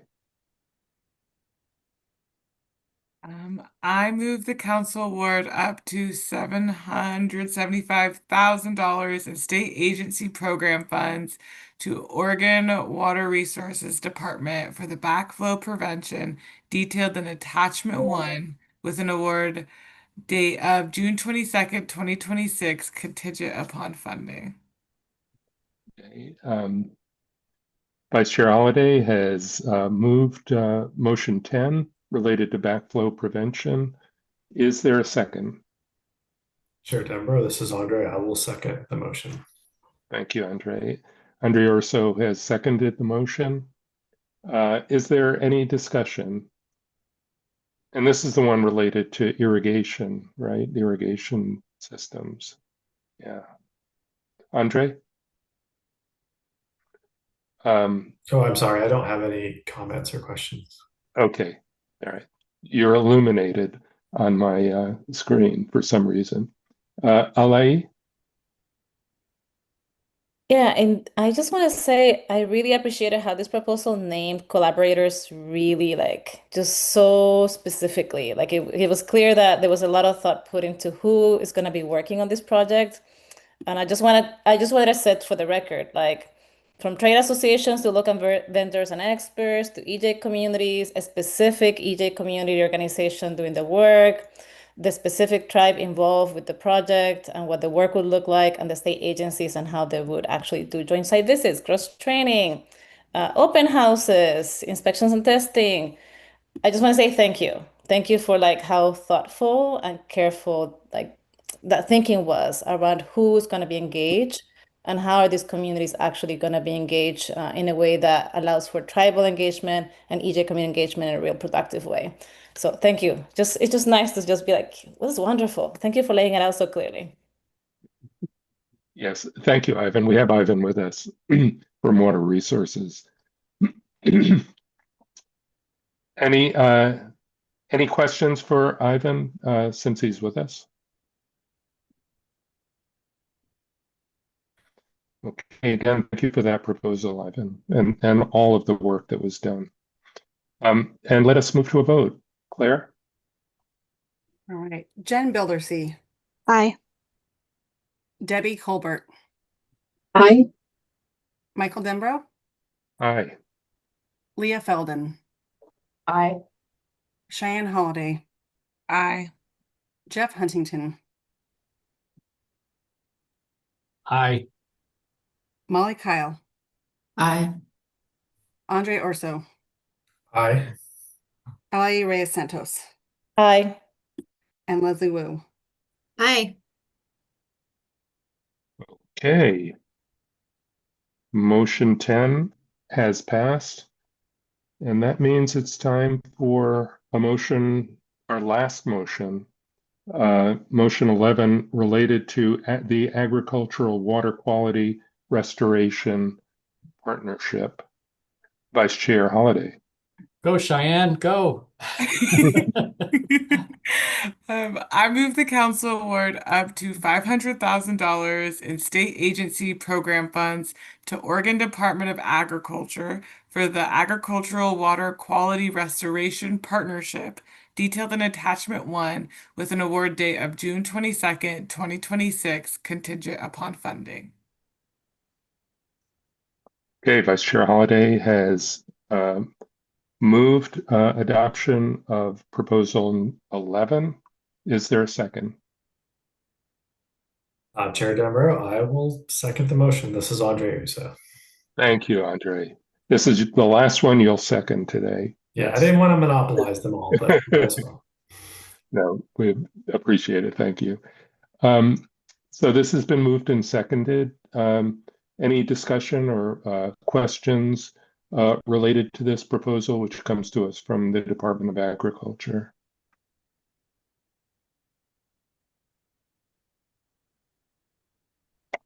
Okay, seeing none.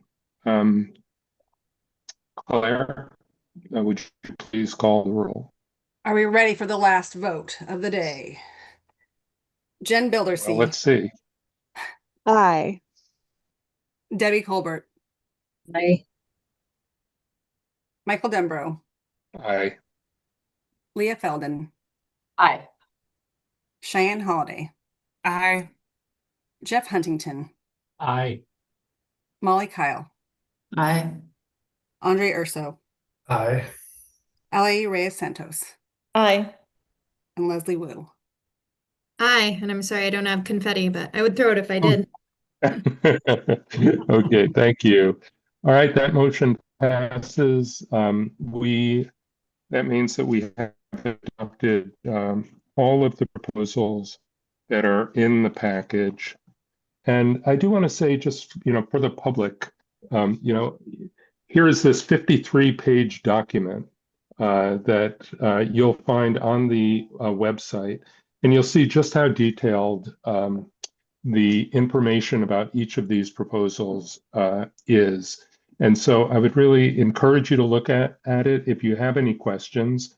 And if you do have any further questions, please feel free to send them to our staff here at the Environmental Restoration Fund. I did happen to notice as I was leaping through, I'd forgotten that one of the questions that GNRO asked the agencies was related to annual reporting.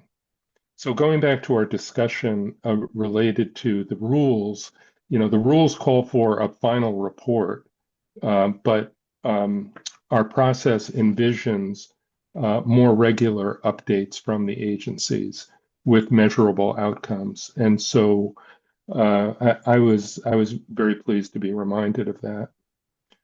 And going back to this package, I really want to thank not only the agencies, but a really special thanks to Annette Liebe for for really shepherding this process. And I think it made it much easier for us to get through this this massive process, which I'm just so excited about.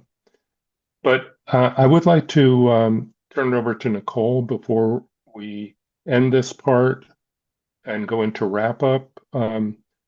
Nicole, for any final comments. Thank you, Co-Chair Dembro. Yeah, before we adjourn, first of all, thank you to all of you for your work and your attention to detail on this, all of your excellent questions. I really appreciate how committed and engaged you are. And I really want to thank staff for making this happen. Rachel, for your leadership on the temporary rules for the State Agency Program Fund.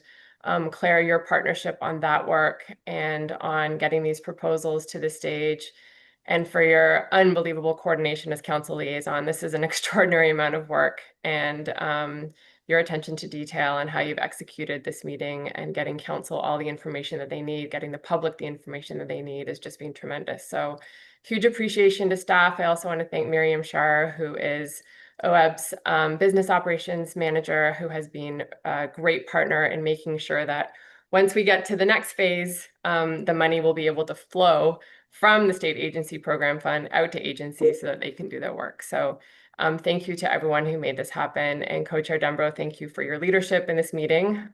You've done a great job. Thank you. No, thank you. And Vice Chair Holiday, thank you. You did it. Good job. Gonna dream that motion tonight.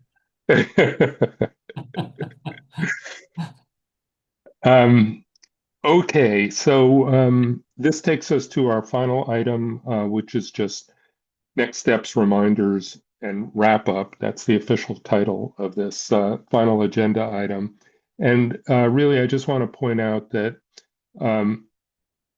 this was, of course, a special meeting, that this wasn't part of our original schedule, but I'm really glad that we were able to set aside this entire meeting for this issue. And from time to time, I think there is value in having special meetings on particular topics. So this has been great. But our next meeting is a regularly scheduled meeting, is on July 15th.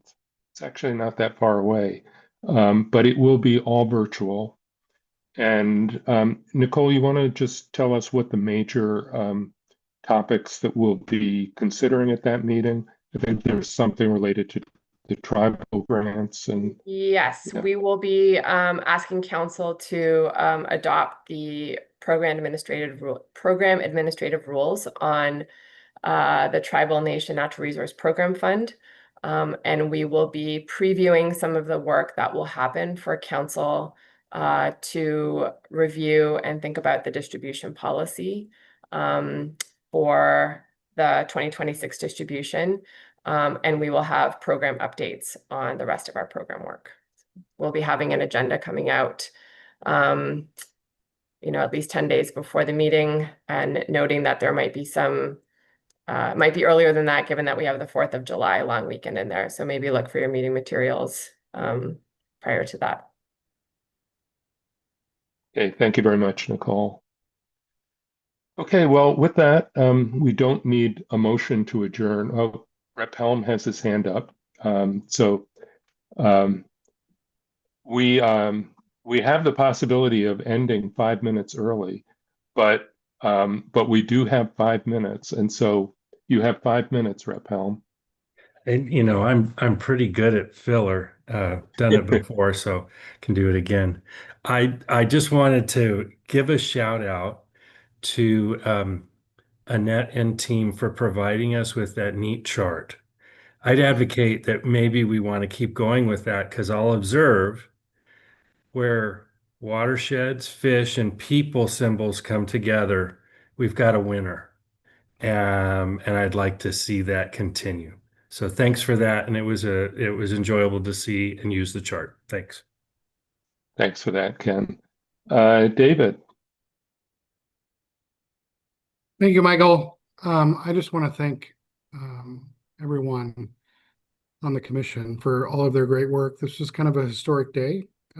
As we continue, this was a fantastic opportunity to start, and I'm grateful for all the agencies as well for all of their staff and what they put into this, so that it made it much easier for all of us to move forward with allocating these resources. So just great work, and really appreciate all the efforts, as Michael and Ken were there when we envisioned and were drafting this legislation. This is how it's supposed to go. Thank you. Yeah, thanks, David. And then, finally, I don't need to tell you there are a lot of difficult things going on in the world. But this is, I think, what we are putting into place here today really gives me hope for the future. And I do hope that you'll all spread the word on what we're doing here, and in order to give people hope that people can come together, can make a difference, and as we said before, a generation is standing up and accepting this gift that's going to keep on giving for many years. So with that, this meeting of this council